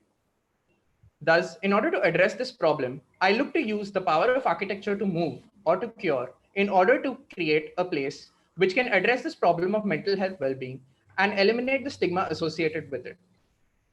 In order to hunt for a premise, I started looking at the urbanscapes, especially the city of Mumbai, because this is a place which has the maximum number of youths, and I thought I could affect a maximum number of user groups in this vicinity. I started studying the central nodes of this city, which happened to be the local train stations, and arrived upon the Mahalakshmi railway station precinct. Predominantly an old mill land in the past, these mill lands have been converted into office complexes, as we know today as the Phoenix and Raghuvanshi mills. An important factor to note that is that the Mahalakshmi railway station becomes a central node of connectivity towards these office complexes. Since the main road, the E. Moses Road, is always clogged at every time, people prefer to walk the stretch from the railway station onto the office complexes from the arterial road, that is the Shakti Mills lane. And here falls the Shakti Mills compound, which is being lying vacant for the last 30 years. Sorry. This is a small timeline which illustrates the journey a person undertakes from the station onto the Shakti Mills lane and onto the office complexes at Phoenix and Raghuvanshi. After a user and demographic analysis of the area, I came upon the fact that it has a good mix of residential as well as commercial users, with the railway colony being present here for the last 40 years. The main hours of usage of this arterial lane happen in the morning and in the evening when people come in and go away from their workspaces, and the afternoons call in for people coming out for refreshments or for lunch breaks. Predominantly, the user group in this area is also between the age group of 25 to 45, which is my targeted age group. The site in itself is lying dilapidated for the last few years and has fallen prey to some unfortunate incidents. All that exists is a bare facade and a 24-meter tall chimney. The prospect of this coming under the SPA gave me the opportunity to use 1/3 of this site as a public quotient. Moving on, the proposal looks to use the power of architecture in order to aid the process of therapy. Therapy and contemplation are intended and articulated on the site through subtle nuances and expressions, not calling this as a specific medical center or a treatment space, but in the form of everyday spaces, where activities which are included become a part of the everyday commute of people coming in and going away from this space, thus nullifying the aspect of the stigma or at least reducing the aspect of societal fear. In order to understand the theories which I studied earlier, I tried to do a diagrammatic representation to aid my application. This made me understand that the play of perception and volumes became very important as to how a space communicates with an individual. The concept of kinesthetic empathy, that is giving meaning to space, which is very similar to how we remember a particular movie by a single dialogue or scene. The concept of muscle memory. It is interesting to note that a space does not start feeling mundane to us only because our mind gets disassociated from it, but it is a fact that our limbs get used to the space. This factor is addressed in my design in a manner where I've created multiple split levels, which can allow a person to undertake a journey as he pleases and through different vantage points. The idea of embodied cognition, which is all to do with choice. For the mind, the more the number of choices, the more possibilities which arrive for a person to undertake a journey. The role of materiality obviously became very important, as this is the core communication that the structure has with an individual. The way the built form reacts with an individual obviously affects the mindset of a person. It may be the touch of stone or a walk on soft grass, or maybe hearing the sound of rustling of leaves. Each plays a significant role. Thus, the process of my design started from designing from a pathway which makes up for the non-existent pavement on this present road, also giving the design some sort of frontage towards the main road, which is the E. Moses Road, and all the other functions such as an art gallery, cafeteria, workshops, reading lounges, etc. were zoned across the Shakti Mills lane. The pathway has been designed as a series or an array of multisensory experiences for a person to make most of an otherwise everyday journey. A person enters through a canopy of trees, engages in the play of materials, hears the sound of water, looks at the tactile play of the staggered plinths, and also observes the play of light and shadow, which changes the dynamic of the space from morning to evening, and eventually arrives onto the site. The first impression that a person gets is this design is operating at a singular level. All the structures have been zoned a little towards the rear end in order to provide an individual ample opportunity to filter in wherever he wishes to. It is when a person starts exploring that the structure gradually unveils itself to its user, unveiling a number of levels and different vantage points which can be generated right across the transition. An individual has free vertical as well as horizontal flexibility, which is provided by the design for him to explore and undertake a path which he wants to, depending on the time that he has. The gallery space is the first built form which the individual interacts with. It is zoned right around the chimney and is a symbolic journey from the dark into the light. A person enters through a dimly lit space where the paintings and the artwork become the first focal element, and the sound of water is all that a person can hear. A person arrives onto the base of the chimney, adorned on three sides by a water curtain, which generates a sense of aura of being below that space through the light coming in from the slit and the ceiling. A double height space leads a person onto the levels above through a ramp, which becomes a viewing deck towards the chimney, which stands today as a symbol of hope and solidarity through all the tough times. This deck indirectly becomes a viewing gallery to all other functions of site, providing brief glimpses at every corner. The use of perforated metal sheets almost help blur the gap between the inside and the outside spaces. A person exits the art gallery from the ramp, which has been designed as a virindal girder, helping the bottom space to be used for circulation. Along the ramp also, one gets a brief glimpse of the other spaces around. The ramp leads a person onto the cafeteria space, which is zoned right across the pathway as a small detour that a person can undertake in his everyday transit. The cafe is zoned around a sunlit courtyard in which a person can enjoy a hot cup of coffee or tea amidst the serenity of the green trees and all the peace around. Adjoining the cafeteria is a meditation space, which is intended as a journey of self-discovery in itself. A person can engage in meditation or yoga, which in itself are soothing activities, or just move along with the drama that the space built form has along with nature. Seatings and artwork have been provided at strategic locations in order to invite contemplation and introspection, while the white noise generated by the flowing water allows to leave away the sounds of the outside. The pathway alongside the meditation space is a gradual descent and is a movement across seasons. This whole pathway is adorned with flowering plants and trees, which change their dynamic across seasons, just thus making this seemingly static space change its identity over time. And this is a point where a person looks at the other connections that the design offers to him. This descent leads a person onto the garden space, which is bermed at a level of -3 meters below ground. As the name suggests, this space is made to make the user hyper-aware of all the nature around him and probably just sit around and admire the beauty of the space around. The play of light under the pergola, the sound of flowing water onto the pebbles, or the smell of earth and the fragrance from the lushly flowering beds along the corners help an individual reconnect with his own senses and just sit around and admire.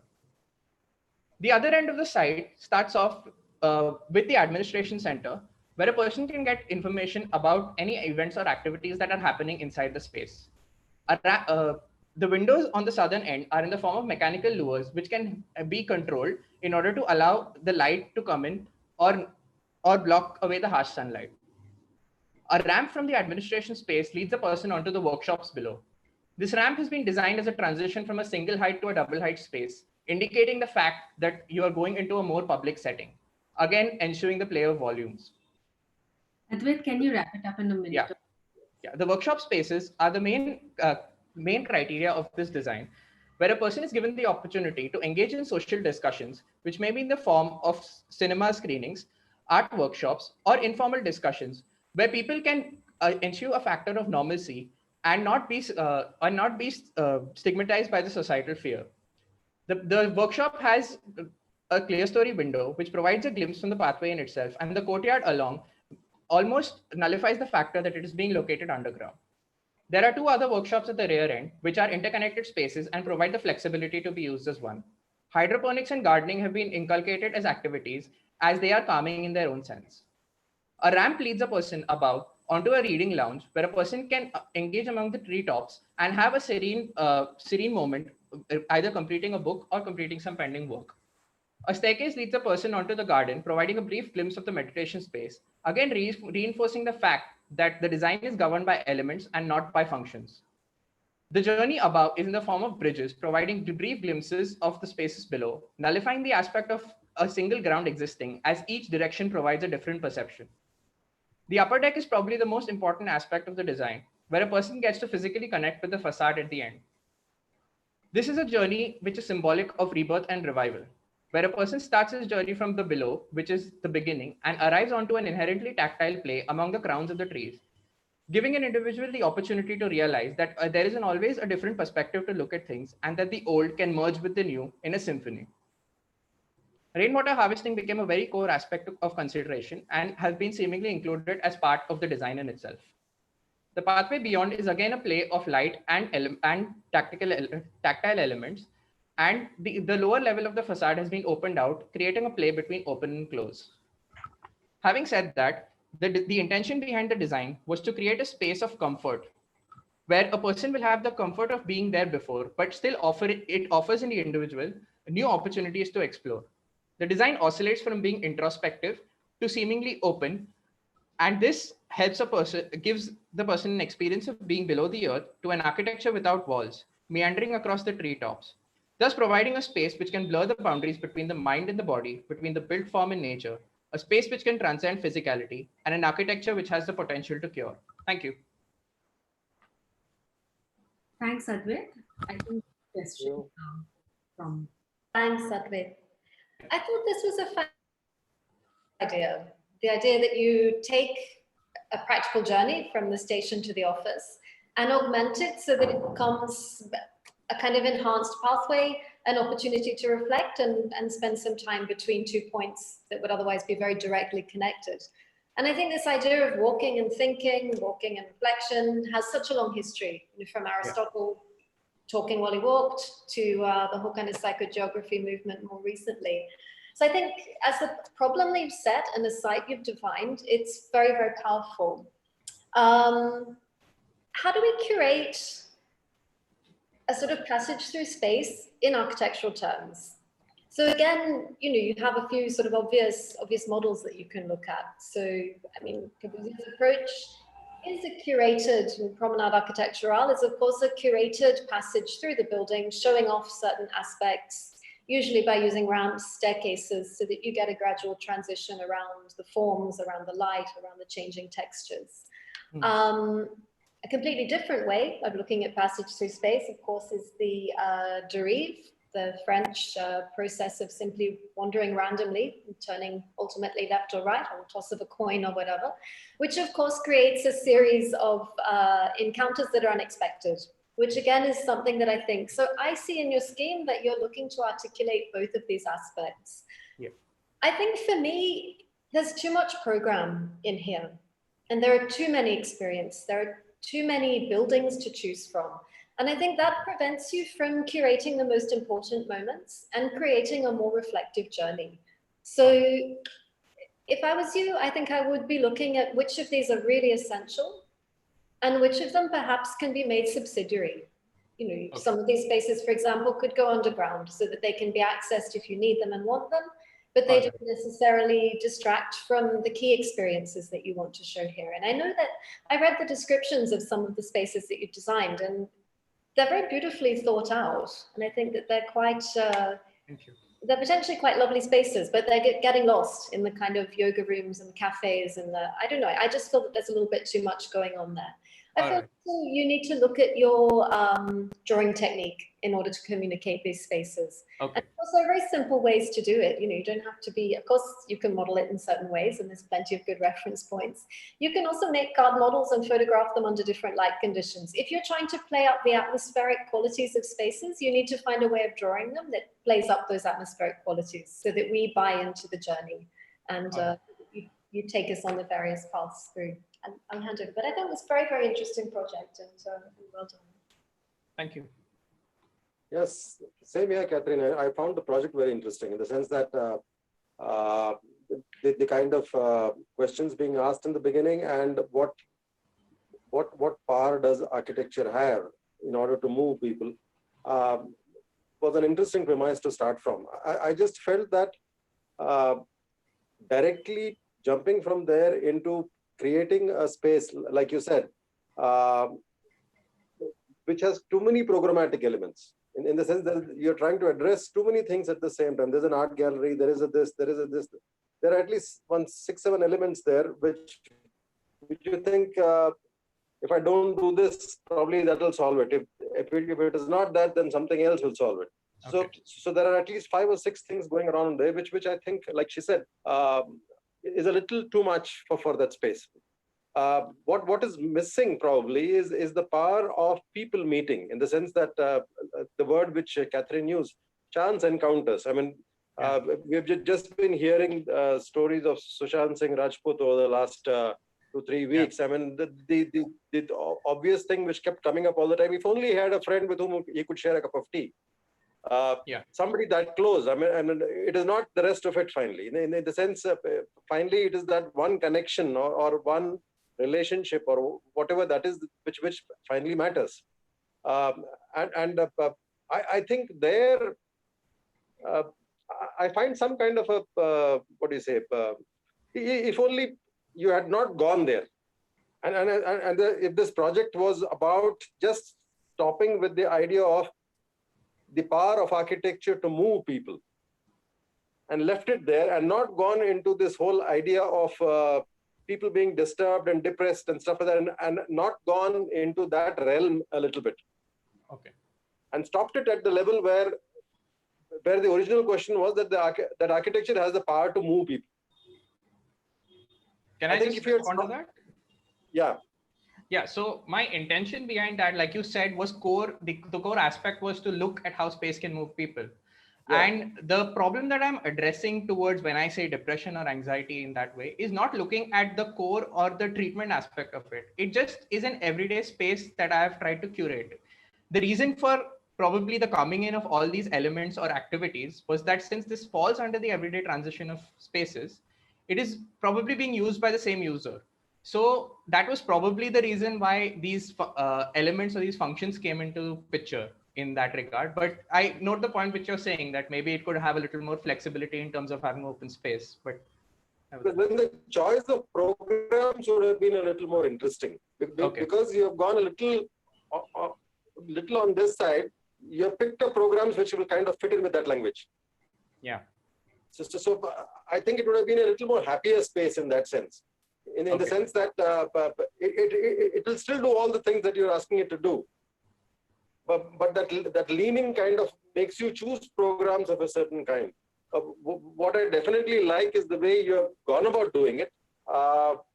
Because the program had so many elements, I think somewhere along the way, things got fragmented a bit. In the sense the site got broken up into pieces saying that this happens here and that happens there and that happens there, which I think could have been a little more, in some ways, a little more integrated. In the sense that a gallery doesn't have to be only in the gallery space, or a cafeteria doesn't have to be in a corner where only cafeteria happens. One could look at possibilities where things mix up a little bit. Which is why the multiple connections were instituted as part of the design. So, which is what I think Cathrine was meaning when she said that the walk would have been more interesting if it was not so curated, in the sense that you literally hold people by the hand and take them around. If it was not that, and if it was left a little to chance, probably it would have been a little more fun. Okay. But I like the skill, I like the questions, and I like the way you have gone about it. Thank you so much. Yeah, Advaith, I think it's an interesting idea. I think relevant project. Let's start with that. The starting point, or we now call it behavior health. It's very important topic, and the architecture being a platform for therapy also comes through both Cathrine and Prashant have spoken about it. So I won't speak about it, but I'll speak about the opportunity that you had and you were discussing about, talking about the stigma associated with mental health or behavioral health. And you have given up all responsibility. As an architect, you've done a great job, but even at looking at this as a support structure to people with issues with mental health as a program, whether it is anything, it starts from ADD in children to alcoholism in adults to schizophrenia. There's so many. I mean, we can go on and on and on. And these people all need support groups, and they need to find a space for themselves. Where sometimes I feel that this building, it's survival of the fittest. This building is going to be colonized by maybe artists, musicians, I think, everybody else but people who have issues with mental health. And all of us have actually issues with mental health, but we are not people who need complete support from clinicians, let's say. So that opportunity of, where you could have made this into a system where mental health coming together with therapy of architecture has been lost in this project, because you've just given up responsibility and you say, I don't want to take that responsibility. It's not my problem. I just want people to come in and have this therapy. As somebody who has an issue with mental health, who takes care of him here? Does he even come for a consult here? Does he get treated here?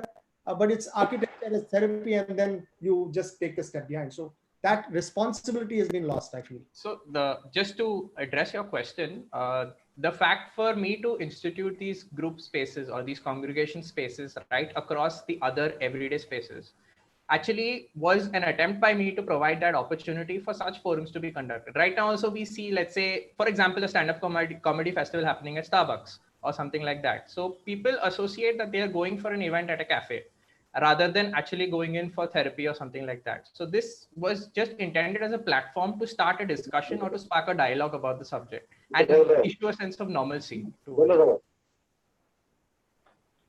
Yeah, so like I said, it's going to completely misfire, because it's you're going to see just everybody who enjoys stand-up. I love stand-up. I'll be there regularly. Yeah. Maybe I have a mental health issue also. I mean, but I don't need support maybe. But I think you will get a great, vibrant hub in the city of Mumbai, but you still giving up responsibility of taking the most, like I said, it was one of the most relevant topics of maybe today. and the government, like you yourself say, don't spend enough money. So if given up that opportunity of taking responsibility for people with issues by saying that stand-up comedy is going to resolve not particularly that, but even other seminars or workshops. Each and every aspect of going to an art gallery, to everything. I think whose institute is this? Or the first question is, we also have a problem with institutionalization of mental health, which became like jails. That was the problem. Hence, we have a big problem. But when we come on the other side, where architecture can be a therapy for that, because you want to go away from the panopticon of control to something like what you've designed, but you don't want to actually address mental health itself. So I think you must take a little more responsibility, because architecture is fun the way you've done it. We love doing spaces like that. We, all of us. It's a victory to architecture, but not to mental health. This is what I'm trying to say. It's a very big. Noted. I noted. Yeah. Which is exactly what I was trying to say in the beginning, saying that if you had stopped it at the point where you said architecture with the power to move, I think you were great. By veering into that slightly contentious topic, I think you got a little stuck. Thank you so much. Now we'd like to move on to Arjit Chatterjee. We are going a little late, so Arjit, please keep to the time. Yeah, I'll try my best, ma'am. Good evening, everyone. I hope I'm audible. Hi. Yeah, so my name is Arjit Chatterjee and I'm from School of Environment and Architecture. I graduated from there in 2019, and the thesis that I'll be presenting is Architecture and Power, a Case in Public Buildings. So just to kind of give a basic example of what a public building is. So in one line, if I want to say, public building is something which is plays an important role in kind of functioning and forming a city. One can even say that a public building is a reflection of the city by itself, and it has a very big responsibility towards the city and forming a city. In short, so basically. The research began with my visit to Asiatic Library, which was a town hall in the British era, which now functions as a library. So here, the interesting thing which came up was the Darbar Hall, which is now kind of functioning as a library space, has been turned into a library counter. And the dais, where the discussions during the town hall used to happen, is now an admin space. So in the Darbar Hall, now people basically sit there, read stuff, and take their notes down from the library, and the administration sits on the dais. So what happens is there is a surveillance from the administration towards the Darbar Hall. And in order to kind of avoid that, one really wants to be in privacy when he is in the library. So they kind of try to move towards the extreme ends of the town hall, where say behind the shelf or something like that. So he's constantly kind of trying to respond to the strategies that is happening around the building. But interestingly, what happens is because of the heritage building, the floors are being made into timber boardings. So for example, you're sitting in one corner of the library and imagining that there's no one spectating on you or seeing on you, but the footsteps that happens from the timber board kind of constantly kind of makes you realize, okay, you're not alone in the building, and there is a constant idea of strategies being adopted by the authorities to control its experience, whereas tactics are a nuanced counter responses that the user kind of give towards the building. Another example that happens outside the buildings, like you can see over here, the outside staircase area, which used to be the entrance to the library, now functions as a respite space to the city. People kind of walking from the street kind of take a pause over there and enjoy the heritage placing and the breeze coming from the western sides of the city. So there is a nuanced shift in the monolithic idea that the building usually had and was constructed upon. And with respect to the shift in function, there is also a shift in experience of the space. So that's how the kind of research goes further. And then I narrowed down my scope and studied the ward offices of the Municipal Corporation of Greater Mumbai. Out of 24 wards, I studied 9, which is E ward, which is in Baikala, PC, which is in Goregaon, RS, which is in Borivali. I studied the spatial characteristics of this building and the counter responses by its user as well as the administration, and how does power and space kind of demonstrates in this building. I'll give a small example from my observation on the site. So in case of Baikala ward office, this is the entrance that you kind of get to when you visit a public building. There is a gated entry where a small gate kind of is there from where you enter the building. There is a security check-in from where you've been questioned by the very purpose of the visit. And there are armed men kind of standing right in front of you, questioning your identity and etc. Once you kind of enter the building, there is a small porch area where all the municipal vehicles is been kind of parked, and that's the basically entry. That's the entry for you. So there is a constant kind of an intimidation, or say a sense of claustrophobia, that kind of gets generated once the person kind of start entering the building, starts experiencing various space as and when you're entering the building. When you enter the building, all that you can see is a dead wall and two linear corridors, which is hardly not visible to you. You tend to ask somebody in the building to kind of direct you, and that's how it kind of goes. You end up going in the canteen area where the manager of the canteen kind of acts like a reception, because there is no reception in the building. So he basically becomes a receptionist for you and tells you that your department is on this floor and but at this side. You basically go towards when you have been guided towards the department, you go and there is a clear segregation of departmental head-ups where there are 20 or 30 people sitting in one department. You don't know whom you need to talk to. I'm sure all of us are aware of these kind of instances while we visit a government building. This is another example of a cognitive mapping of a lady who is living near the ward office and how she's been feeling while she's visiting the building. So the bulge that you can see is kind of happening. So this is our journey of this is basically a trajectory of her visiting the building. So for instance, the entrance area kind of makes her feel intimidated. The porch area where people are sitting around and chatting makes her feel intimidated.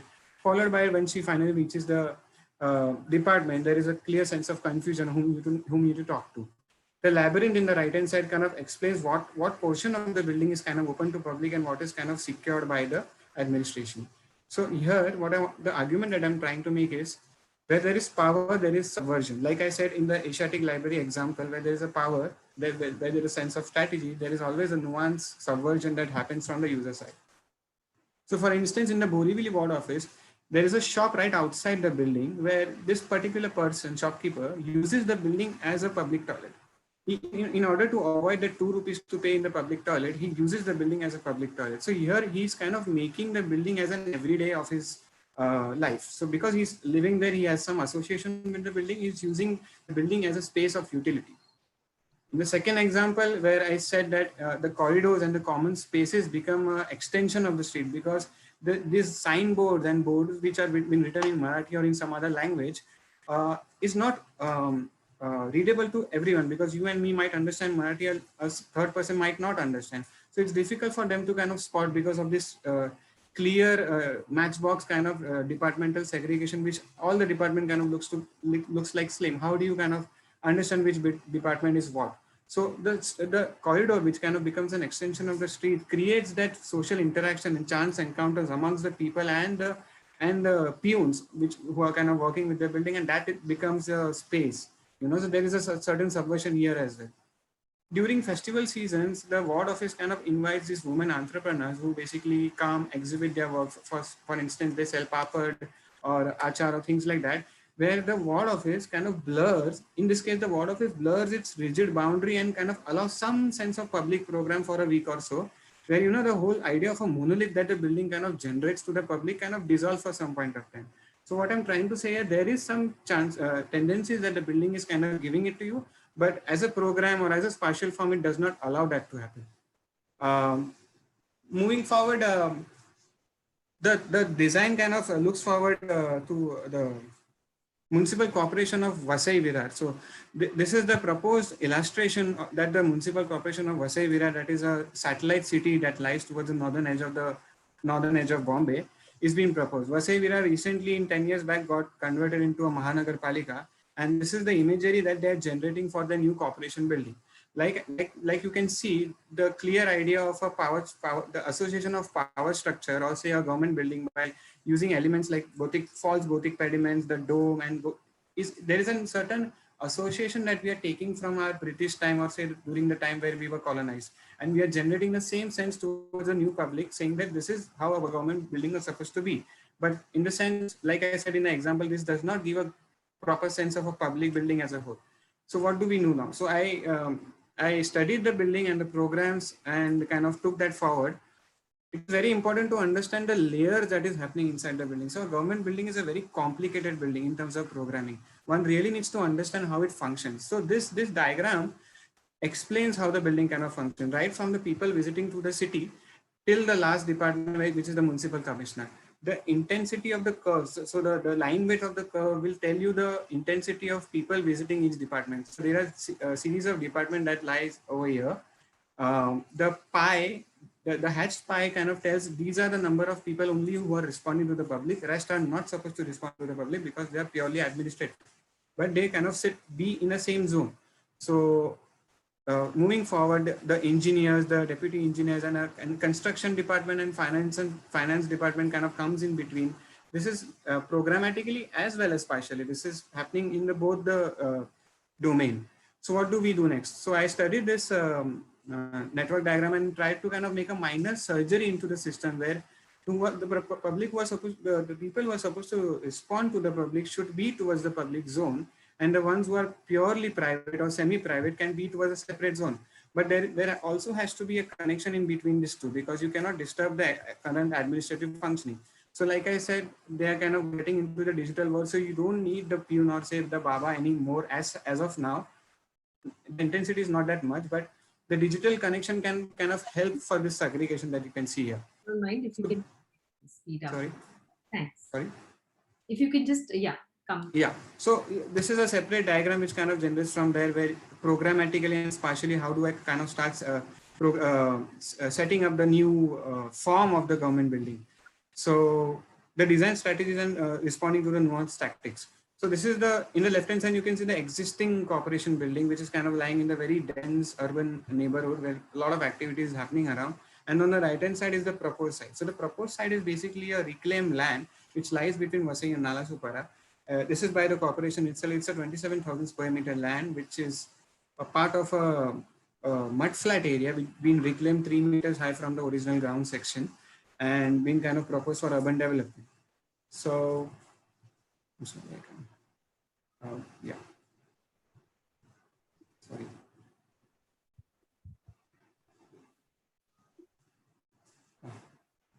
Sorry, 1 second. For some reason it's lagging. Yeah.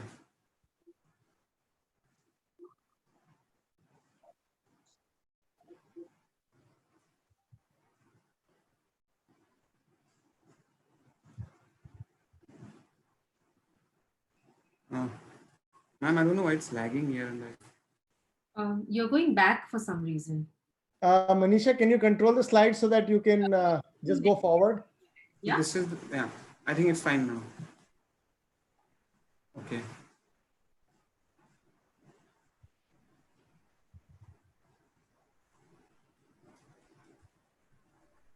Do you want to try controlling it once again? No, it's doing it on its own. I'll just see. Give me 1 second. Sorry for the interference.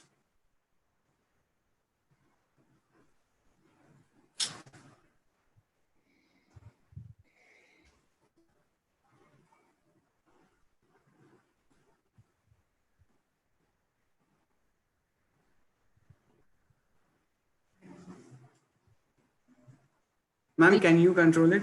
Yes. I think it will be better. Yes. Some issue with my net probably. I'll just give you the jurors have seen your project. So they kind of know your project. So if you go a little faster, I think this should Yeah, I'll directly jump into the design listing. Yeah, please. That will help. Yeah. So coming to the design, like from the process that we have spoken about, so the site, basically there is an idea of dissolving the monoliths. Like I said, the building has been kind of generated or associated as a monolith. So this is how it kind of I started kind of mapping it out in the process diagrams. Ma'am, if you can go a slide or two back, please. Yeah.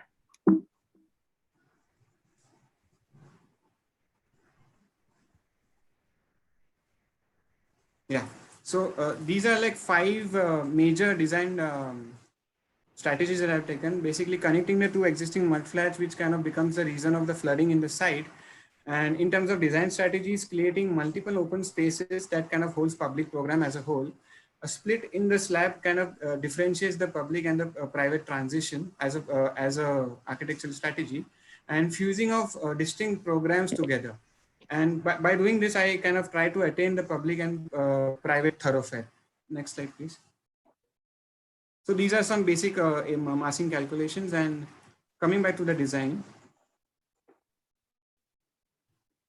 Next. So yeah, like I said, the ground floor is being kind of released as a architectural strategy, and kind of it responds to an idea of a public park. So why a public park? Because like I said, people usually don't really like to visit buildings like ward office and government building, but there is a inclination towards people visiting towards public park. There is a comfort that one feels. So why not kind of mix and already the site kind of responds to an ecological question like a public park. So why not kind of fuse an idea of a public park with a building which is kind of ignored, generally ignored by the people, and kind of bridge the gap between the government and its citizen. So in order to do that, you introduce various programs like the grievance cell. For instance, today you don't have a grievance cell kind of a department being kind of introduced by the corporation. So the grievance cell is not like a grievance cell as such, but it's basically a space where people can come together, discuss issues, and kind of get back to the corporation and keep forward their issues. The staff area, which has water department or something else, kind of becomes the kind of holds an exhibition space where the staff can basically exhibit what's happening in the city. So while you're meandering around the built form, around the park, you can see what is the government kind of proposing towards the city. The Sabhagriha, which is like a place where decisions have been made, is kind of clubbed with an amphitheater, which is also been kind of working with a playground where the children can come and play.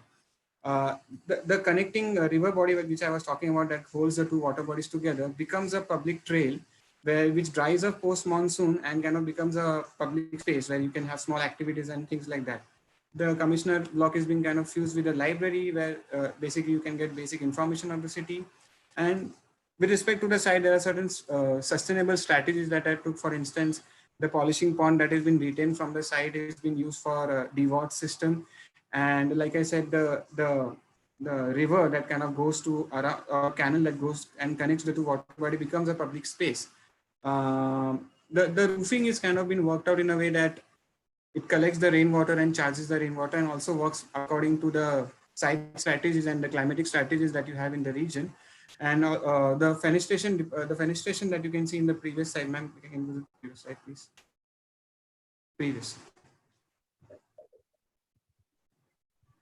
Previous. Yeah, over here you can see that I'm kind of trying to blur the facade that the building kind of wants to have, and there is a constant connection with the inside and outside. I understand that it's a public building, and mixing it with the private park might create a problem, but there are certain spaces that are completely public and certain spaces that are semi-public in nature. So if you go towards the second last slide. So this is then idea that I was having about a public building. Second last. Yeah, I think I can wrap up now. I mean, if open for questions. Thanks, Arjit. Yeah. Yeah. So any questions? I think, Arjit, you've asked an incredibly topical question. If we look at the Central Vista project, of course, the most discussed in the country at the moment, this is the question that is causing most grief to people. One of the questions that's causing grief to people who are commenting on the project is the idea that the buildings where governance is carried out have been separated from the people. So I think your investigation in terms of how should people be able to access these kind of buildings of power is a very, very important one. Having said that, I'll get quickly to my question is, how do I know where to go in this building? Because in a sense, I'll finish the question and then I'll hand over to you. It'll be very quick. In a sense, the old model, as in the Asiatic Library, where we had this grand staircase and a very obvious kind of point of entrance, while it communicated a sense of power that you, the user of the government services, had to interact with, it also empowered you because you knew where to go. And even in the case of the ward offices that you looked at, the narrow corridor meant you were bound to interact with the peon, so you would know where to go. And I wonder, when we try to push the boundaries of a typology, we have to be careful that we go far enough to change things and not so far that we obliterate the original use. So that would be my question. How do I navigate this building? How do I know where to go? How do I know that I'm actually here not to visit a I'll explain that. but actually here to sort out my municipal queries, which sometimes have a kind of sense of gravity or importance that maybe requires some kind of hierarchical structure also. While, I mean, I like the fact that you've talked about maintaining the function of the building from the point of the user in some places, but I'm not seeing this in the plan. I mean, having not heard you speak and having just looked at the drawings, that was my biggest issue, that you have looked at this building very much from the perspective of the user and not really told us at all about the perspective of the person who works here and what their requirements are. So that's two questions: the user and how you navigate the space, and whether trying to break down hierarchy actually disempowers the user because they don't know where to go. So, Catherine, thank you for the question. To explain that, this particular zone is the grievance cell that I was talking about. So this is the only space from the ground you can go to the first. And in the first, this is the first floor plate and the second floor plate from where you are basically interconnected towards various departments. So there is no other space in the building where a public is being kind of allowed to go to the first floor, but you have to go via the grievance cell. So this is the only building. If you go to the section, Manisha ma'am can take back.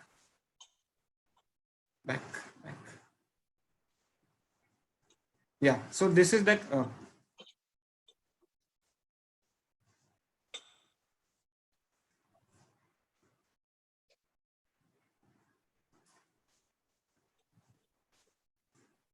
Yeah, so this is that grievance cell section over here. So over here, you can see the kind of roof is kind of coming down and allowing the people to kind of come in. And that's where it kind of starts creating its public entrance.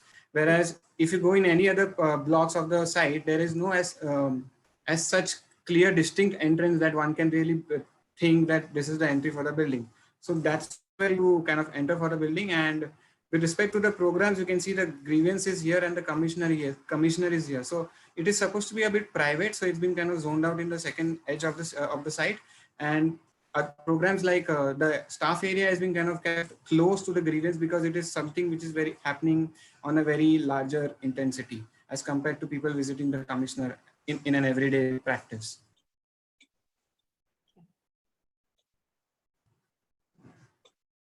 And in the existing section of the typical ward office, like you can see, this has been kind of divided sectionally above. So from the first floor till the last floor, so the commissioner is sitting on the last floor. It kind of creates a typical hierarchical diagram of power structures. In this, it's been kind of spread across the site and sitting gently over a site with various other programs happening around. So there is a dissolve of the whole section that you imagine to be a Shantanu or Prashant, do you guys have any questions? Yeah. I like the quality of drawings, nice drawings. What I find a little intriguing here is because I have a student right now who's my, I'm not exactly the guide, but the question being asked is exactly the same. How does one make a government building democratic? Yeah.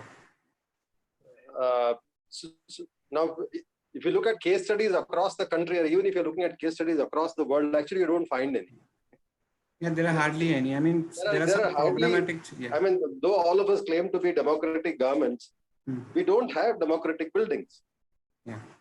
We have all these buildings which are monoliths and which are, how do you say, perpetuated over time by the Britishers, then by somebody else, and now by us. I mean, we and our governments, and we can continue to make buildings like that.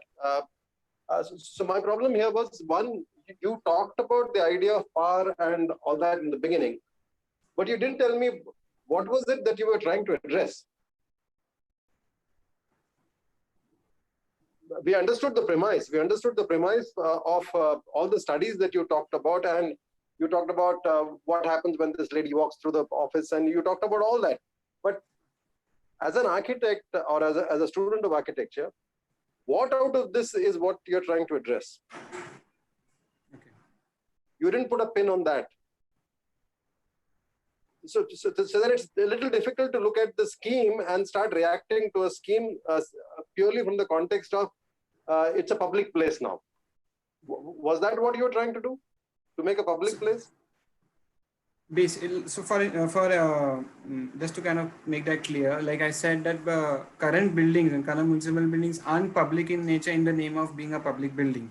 So what kind of a program could be, but they were responding in some or the other way. There were certain nuances. But the question from where this thesis started was this whole idea of, how do you say, the relationship between a building and how it conveys this idea of power. Yeah. Correct? Yeah. It started from there. Now, I thought it would have been more sensible if you had taken a tighter site like the ones which you studied, and demonstrated it somewhere there, rather than taking this open field project where you have parks and playgrounds and buildings, and suddenly it takes the whole context out of the earlier premise. Yeah. I remember having a discussion like how Cathrine was saying. I mean, this whole idea of how people move through space, and the whole idea of how these offices actually work in their kind of formats in which they work. Looking at a similar context, and then what are you bringing to the table would have been more interesting. So, like I said, the city of Vasai Virar has never seen. Now it's not apples and apples. Now it's apples and potatoes. Yeah. So like I said, the city of Vasai Virar has recently converted into a Mahanagar Palika. So I live here. So we don't really have an idea of what is our idea of citizenship or what is a government building as such. So what would be the new image that the government really wants to put in front of a 18 lakh population zone? So to kind of demonstrate that this was a conceptual idea that one can really think about the upcoming government buildings that people are proposing. And this was a 2019 thesis project. And just after that, the Central Vista kind of came into picture. So this kind of took a discussion a bit further. And to answer your question, yes, we really had a discussion about responding to the existing ward offices of the building. But I thought that this would create a larger impact because this is a completely new image to be created for a municipal building. So yeah. Okay. Thank you. Shantanu, go ahead. Arjit, I really think that was my question also. I think you've given up this challenge of being where you should be, when you should be closest to the people of the center of where you sort of govern. I won't use the word power right now because governance is important. Yeah. And for efficient governance, you need access. Yeah. So I would say that logically studying those places, you've gone so intimate with that relationship of research. You know, you were talking about a woman and those sort of nuances I haven't seen a study. But then you sort of really pull out to an extent where you say that I go into this La La Land. I mean, so you've not taken the challenge, let's say. Having said that, now that this is the project and we have to discuss it where it is, you have this idea of, you talk from the beginning, you talk about this idea of a pavilion, yeah, and with stilts. Okay, it's a very interesting idea. This idea has been used in various ways. From pavilions have been used by many modernists historically. The idea of the pavilion has been, but you use it, and interestingly, it does one thing which very comes directly to you, and you talk about it. It creates transparency, yeah. And transparency builds trust, no doubt about it. But I think we have to then come to the next experience. The way we govern, okay? The way we govern is not electronically. We govern, we still are a physical transactional mode. Like we have files for everything. Yeah. Yeah, of course. So we have online approvals on many things, but still we are heavily file based. So we stock up. If you went to a municipal office, the only trauma I come through is I see walls of files that are tied in this red. And I see this transparent building, which doesn't give me the opportunity of showing the difference between where I transact with humans for my work and for this efficient governance, and where the other part of where stocks are kept and things are ordered, and because the experience of interaction and this storage always is, walls are made of storages in my opinion. Yeah. And you've not made that distinction. So I like the idea of the human interaction, which is made very transparent. But at some point, the whole idea of the pavilion with stilts had one more element that you had to introduce, which is a plinth that could appear and disappear, where you don't see things behind that wall or that mass. And that is where you don't want a human experience. It's literally like how Khan said, served spaces and service spaces. I'm bringing it out of context now, because very, very clearly where you are served is very different from where your process is serviced. And in a government office, you need to really take an inventory of what these things are, because we take it that, okay, if I make everything transparent, then there is trust. But at the same time, when you see this confusion, and that's the same confusion you talk about, that confusion is because it is not organized. There has to be a very pleasing interactive environment, but at the same time, there are systems that have to be placed. So I think that is something that I don't see. It's just a pavilion. You've not been able to look at the advantages of the pavilion and where it fails, for a building that governs. So it becomes a relationship between this pavilion and the landscape, which is beautiful. But does it really give you the greatest experience when you need to get into this environment of getting things resolved, Yeah.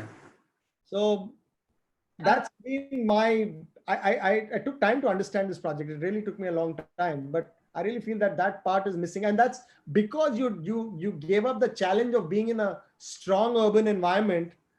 You got so much freedom that you forgot about what goes actually into a government office.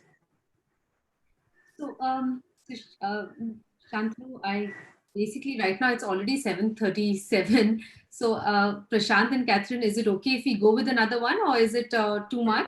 Finish it, no issues. One last one, yeah? Okay, quick. Okay, great. So Thank you. Thanks so much. Thank you, Arjit. Good drawings, Arjit. Yeah, Thank good you, sir. Thank you. Yeah, very interesting to see. Okay, so the last person is Devika Kale. We are configuring historic nodes in a case of Orcha. She's from the IES College of Architecture. And I'm giving you the remote, Devika. Okay. Yeah. I'm giving you. Yeah. Yes. Okay. Hi, so my name is Devika. I'm from IES College of Architecture, and my thesis is called Configuring Historic Nodes, the case of Orcha.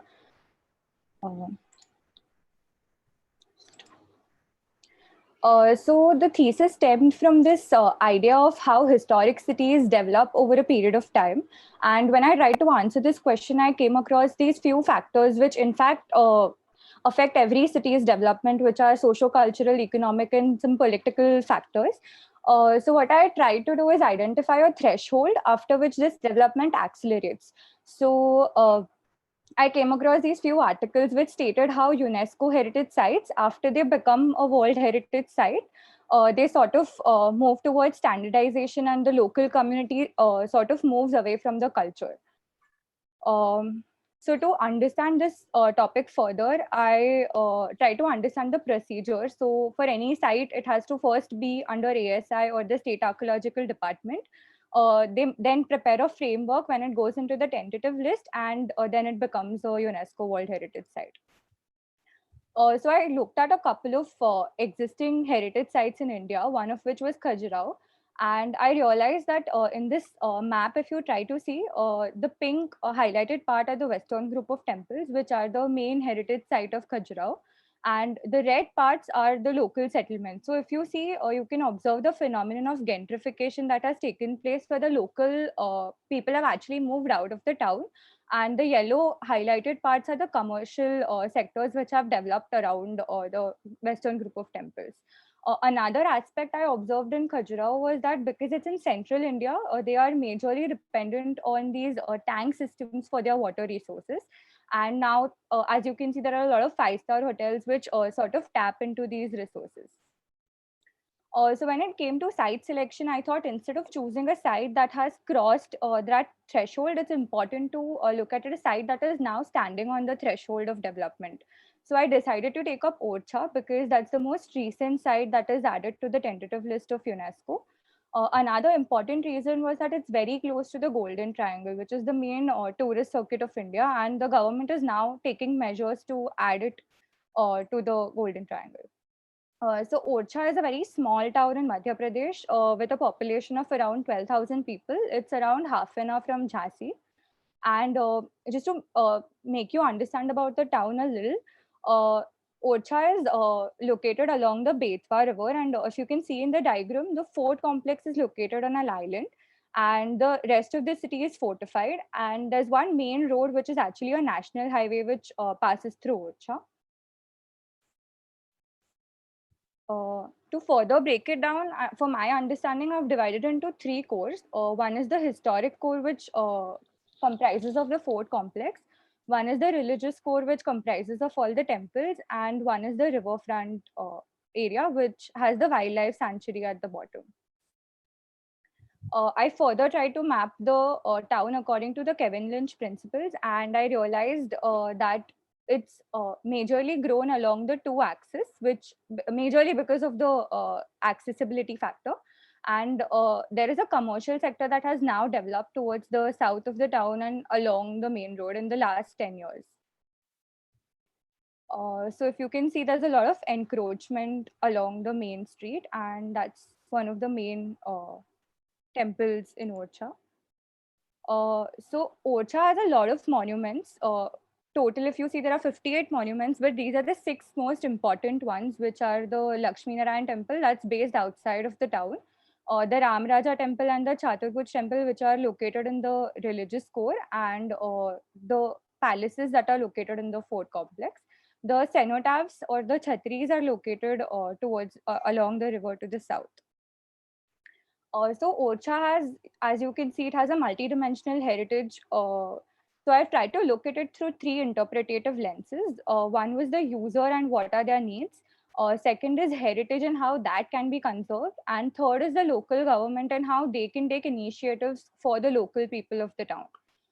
So as you can see, there are 3 users. So the tourists who would be interested in historic facts and leisure, pilgrims who would be interested in mythical memories, and the locals who would be adjusting to the shifting economy.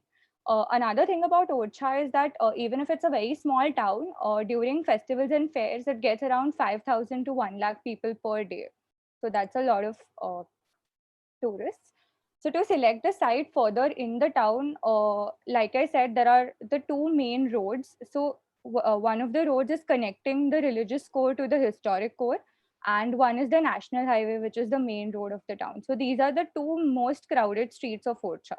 So the idea was to create a parallel axis instead of hampering the movement of the existing axis. And according to that, I took up my 2 sites pertaining to the functions.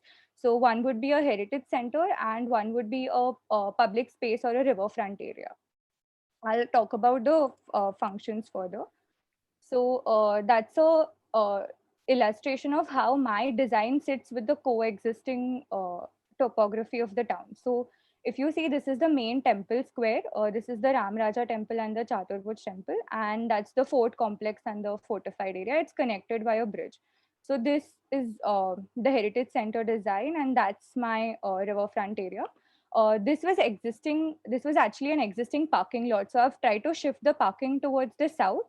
This was a blank site, and there was a lot of encroachment along the river. So I've tried to make a pedestrian seat along the riverfront. So I'll just try to explain the process of how I came up with my design.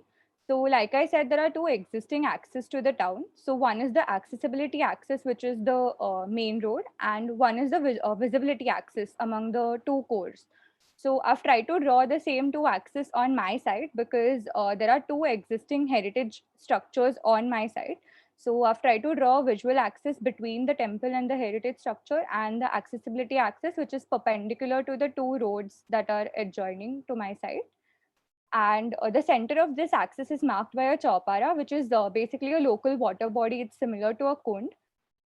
The blocks were then placed according to the movement of the people. I'll talk about that further. And the landscape was added along the landscape, and pedestrian pathways were added along the riverfront. So that's the ground floor plan for the heritage center. So I'll just explain you the overall placement and zoning. So that's my interpretation center and the ticketing counter. That's a small paper making workshop for Taragram. It's an NGO in Orcha. These are the this is one of the existing heritage structures that's on the site. So I've tried to make a small amphitheater with the heritage monuments as a backdrop. So that could be like a orientation space for the heritage walk. This part forms my heritage center. I'll talk about that function a bit later when I zoom into that part. This is an accommodation block. There was an existing accommodation guest house on my site, so I've tried to relocate it here. There was another existing temple trust office, so I've tried to provide a space for that. And this is a informal market which is catering to my two temples. So I've tried to clear the temple plaza and give more space for the rituals of the temple, and the market is shifted along the new parallel axis. So coming to the interpretation center, like I said, this node is actually treated like a public space. It also forms as a halt point for anyone who's entering into the structure. So the first part is the ticketing counter and the intact office and the interpretation center. So this basically helps the visitor to orient and understand how the town is before actually entering into the town. So the idea was to, instead of a single street which is crowded, to have the visitor move through multiple courtyards so that the single street is not crowded anymore. So these are a few sections along. So I also had a height restriction of 8 meters. I'll explain that further. And this is the lowest point. So all my water bodies are water retaining structures because of the arid climate. So the views basically explain the journey of the visitor and how one enters into the site. So that's the pedestrian entrance, the lotus pond with the ticketing counter. That's the intact office, the heritage workspaces. So Taragram is an NGO which is right now working in Orcha, and it helps provide local women employment. They make handmade paper, and the factory is actually placed outside Orcha. So not a lot of tourists know about this. So the idea was to give them a space in the core of the town so that it's easily accessible to the tourists and they can actually engage with the activities along with the locals. So the plan is basically along the movement of how one moves from one place to another, and the courtyards then become resting spots for the visitors, and that's the drying court for the paper. The materials that I try to use are basically trying to provide a model for how the locals can also construct their houses instead of moving to RCC houses, which are not really good for the climate of that area. So these are a few views explaining the spaces. The Heritage Center is basically, I had this case study where I tried to study the City Heritage Center in Ahmedabad. What they basically try to do is they are working towards the poles of Ahmedabad, and major reasons right now with conservation are that the people of the poles either do not have the finances to support that kind of construction, or they either do not know the legal aspects of it, or they don't have technical help for the same. So the idea is to have these modules placed into sites which go into tentative list to help the local people understand the change that they're going through, and also help them preserve the culture and aid them for conservation of the same. So it also has a research cell and a small library space. Devika, can you try to wrap up in 2-3 minutes? Yeah, sure. I'll just be quick. So these are a few views explaining the same. Yeah. So that's my central water body that I was talking about. It essentially acts like a public space, and that's a small exhibition space. And the restaurant space is actually sunk to maintain the visual axis that I was talking about in the previous slides. These are a few sections explaining the same. The views of the restaurant and the space, central space. That's the accommodation block. I've tried to keep it very simple because I had to accommodate the number of people that were existing, that the existing guest house catered to. That's the riverfront site. So the idea for this was, it's inspired by Roberto Marx's work and how he tries to present art through landscape. So this I've tried to keep it very informal so that people can move however they want. And it basically has market stalls, a small amphitheater, an art gallery. And a few of these shops could be permanent, and few of these shops could act like a flea market or also provide for the weekly market that happens in Orcha. So Orcha is a very small town, and people actually prefer walking throughout the town, and people don't really use public vehicles because everything is almost at walking distances. So I try to design these rest spots which could be placed throughout the heritage trail at 250 to 300 meters of intervals, which would have which would also avoid encroachment that the vendors are doing right now and provide proper space for the same.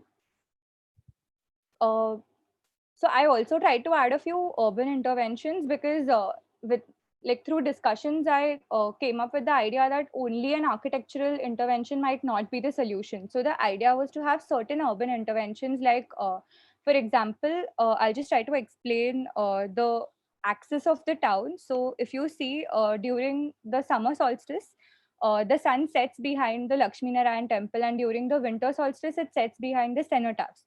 And also the visual axis, it was built such that if someone is sitting in the Raja Mahal, you could directly see the deity in the Chaturbhuj temple. So to try and maintain these axes, the part that was highlighted in yellow would actually have certain regulations that they would have to follow, like height restrictions, for example, which helps in a regulated development. And a few of the urban interventions that I designed. So Orcha also gets a lot of local and exotic birds, and people actually come for wildlife photography because there's a wildlife sanctuary.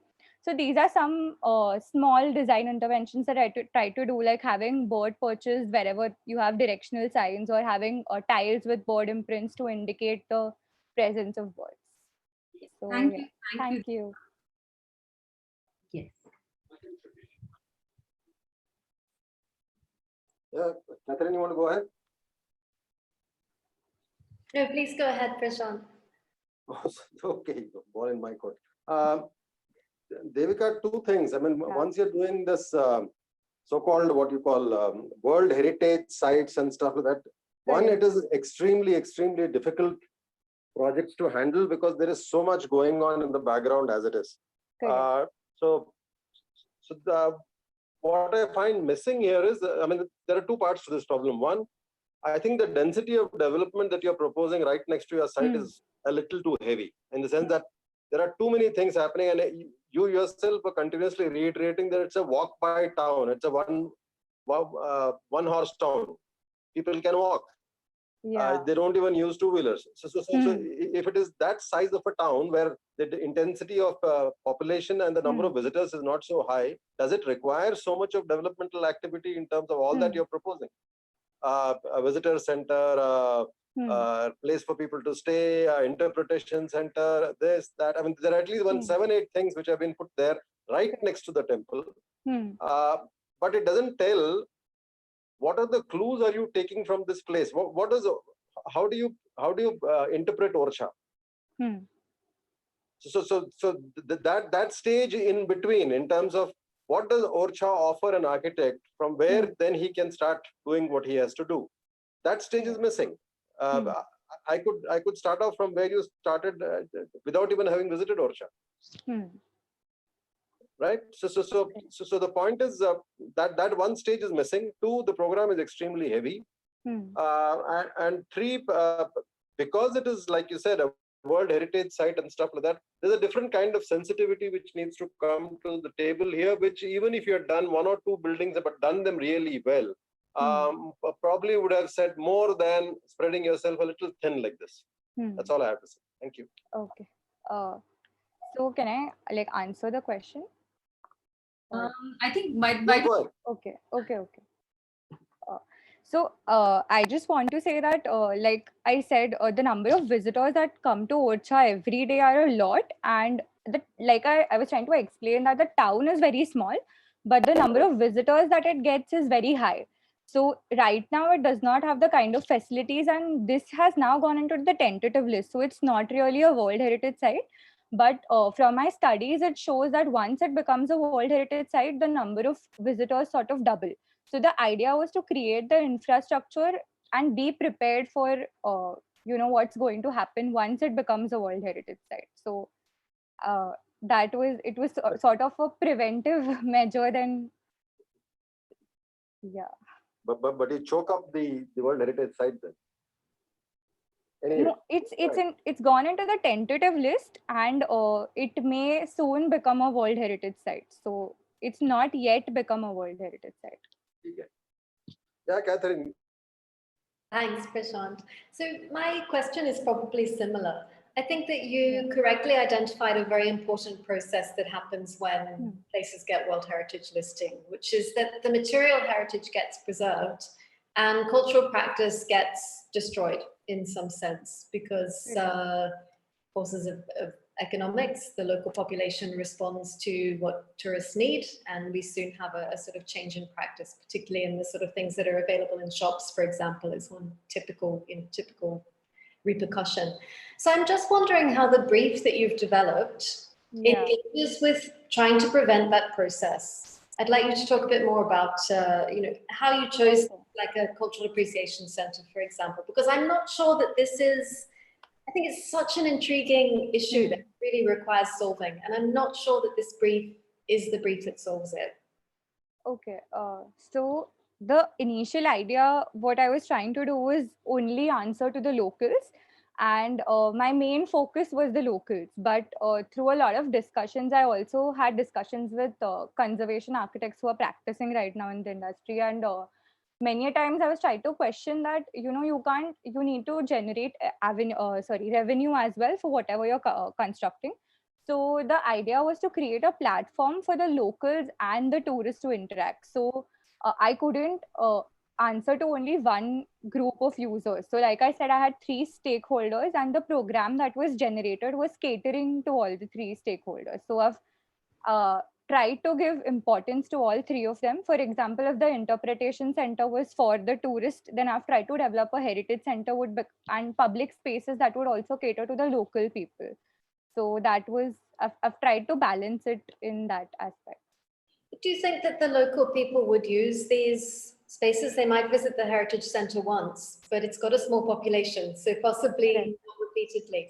I was wondering more whether the locals would like to sort of separate parts of their town, for example, from the tourist trade, so that you allow tourists to interact heavily by the temples and in more moderated ways in the sort of more private spaces of the town, which might allow people to maintain some kind of practice. I mean, this issue comes up in all sorts of situations. We see it in London in St. Paul's Cathedral, which is mobbed by tourists all day long. And they have one time of the day, I think it's 6 p.m., where it's only open to people who want to come and worship. Of course, tourists are allowed to come in and join the worship, but it means that during that time, you don't have people taking photographs, people talking, and the spaces are used in a more sort of traditional manner. So I'm just wondering whether there would have been an opportunity to develop briefs that looked at how traditional way of life could continue uninterrupted within the town while accommodating this massive influx of tourists, because I've been to watch, it's stunning, it's tiny, and it's going to be a big problem when it has so many people coming in all of the time. So even perhaps a more dispersed strategy, where you look at, stringing groups of tourists out along the river. I think at a strategic level, there's more that you could have unpicked. In terms of the drawings, I think some of your drawings are absolutely beautiful, particularly the kind of aerial views of the town. When you come to draw the buildings, you must draw the context of the temples, because I think then you'll see that the sort of language and elevations that you're developing can be worked further, particularly as Prashant pointed out, because you're in such close proximity to such important buildings. So I'll hand over to Shantanu. Thank you. Thank you. Shantanu, you're on mute. I'm going to keep it very short, Devika. It's always difficult to deal with such a sort of a heritage site where there is always a push and pull between people who live there, their culture, and people who come and take over. And at certain times, when you have a holiday weekend, that's the time. So it's just the influx and they're out. So you have this complete void, and some of these buildings, like Prashant says, that you built them, they make sense when the tourists are there. But when there's that, void, what happens to those buildings? So I think you need to look at this architecture of like you said, that you want to create a platform. I'm going to take it literally and say that what if the riverfront became that negotiative platform rather than this? Firstly, I think there's two different architects, one on the riverfront and one up near the temple. There are two different architects working there. I don't know who is, you were working a day in one site and night, so I see this opportunity of being more negotiative as an architect, where you don't, overbuild, like Prashant says. At the same time, you have to understand it's not all the time that you have tourists coming when they are sort of free. It's like a holiday kind of situation. So I think, and if you use architecture as a negotiator rather than making it like a built environment. I mean, just to use clues of that water body, that I think that's a very, very interesting sort of water body. And if that kind of architecture transplanted itself throughout, like the amphitheaters that you draw, I said that you should just copy those ideas and just scale them up or down, those to suit the location you want them to suit. And, if you reverse them, they could become buildings, if they stepped up and become high plinths, which the temple sits on, you see that high plinth temple. So I think that what Prashant was asking is very important. What does Orcha offer you to, and how do you respond to that? So if you look at architecture closely, there is so much in it. And how do we take that architecture as architects today to respond? I think that's where I leave it, because I think we tend to come in with our backpacks and say, hey, interpretation center. I mean, for Christ's sake, we don't need that. We don't need to interpret this. I mean, this is a culture that is, been living for centuries. Come and engage with that culture. I think that's the point we need to, as architects, negotiate that path for the town as well as the visitors. I'll leave it at that. Thank you very much. Thank you so much. You just want to conclude, please, and just thank everyone. Oh yeah, actually, we'd conclude, because everybody is, it's dinner time, I guess, and we're over on time. And I think thank both Cathrine and Prashant for coming in. It was very interesting because they were able to bring up some very, very important points. I mean, that I think I hope it will help the students or the maybe some of your architects on taking these projects or your future work ahead, because some of these points are very interesting. Also, the kind of work that you all have put up is interesting. So I think we have a tough time selecting because we're getting a lot of projects in. And in conclusion, Manisha, do you want to talk about the next sessions that we're going to have, which are going to be portfolio reviews, because we have other review formats also. And I think we'll send that on our Instagram platform to you all. Yeah. Thank you so much for everyone who's joining in and is still there with us, because it's exceeded the time, and we hope to probably keep only 4 projects next time. We realize we are kind of figuring it out along the way. Thanks so much to Sanket, Nilay, to each and every participant who's been present today and presented their projects.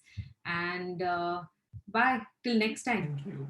So Thank you. we're doing a portfolio review session probably after 2 weeks. So we'll be sending out the messages for that. So whoever would like to send us their portfolios, we'd love to reviewing them. Thank you so much. Thank you. Thank you. Goodbye. Thank you so much for the opportunity. Really appreciate the feedback. Thank you. Good night and thank you. you. Thanks. Nice meeting you, Cathrine.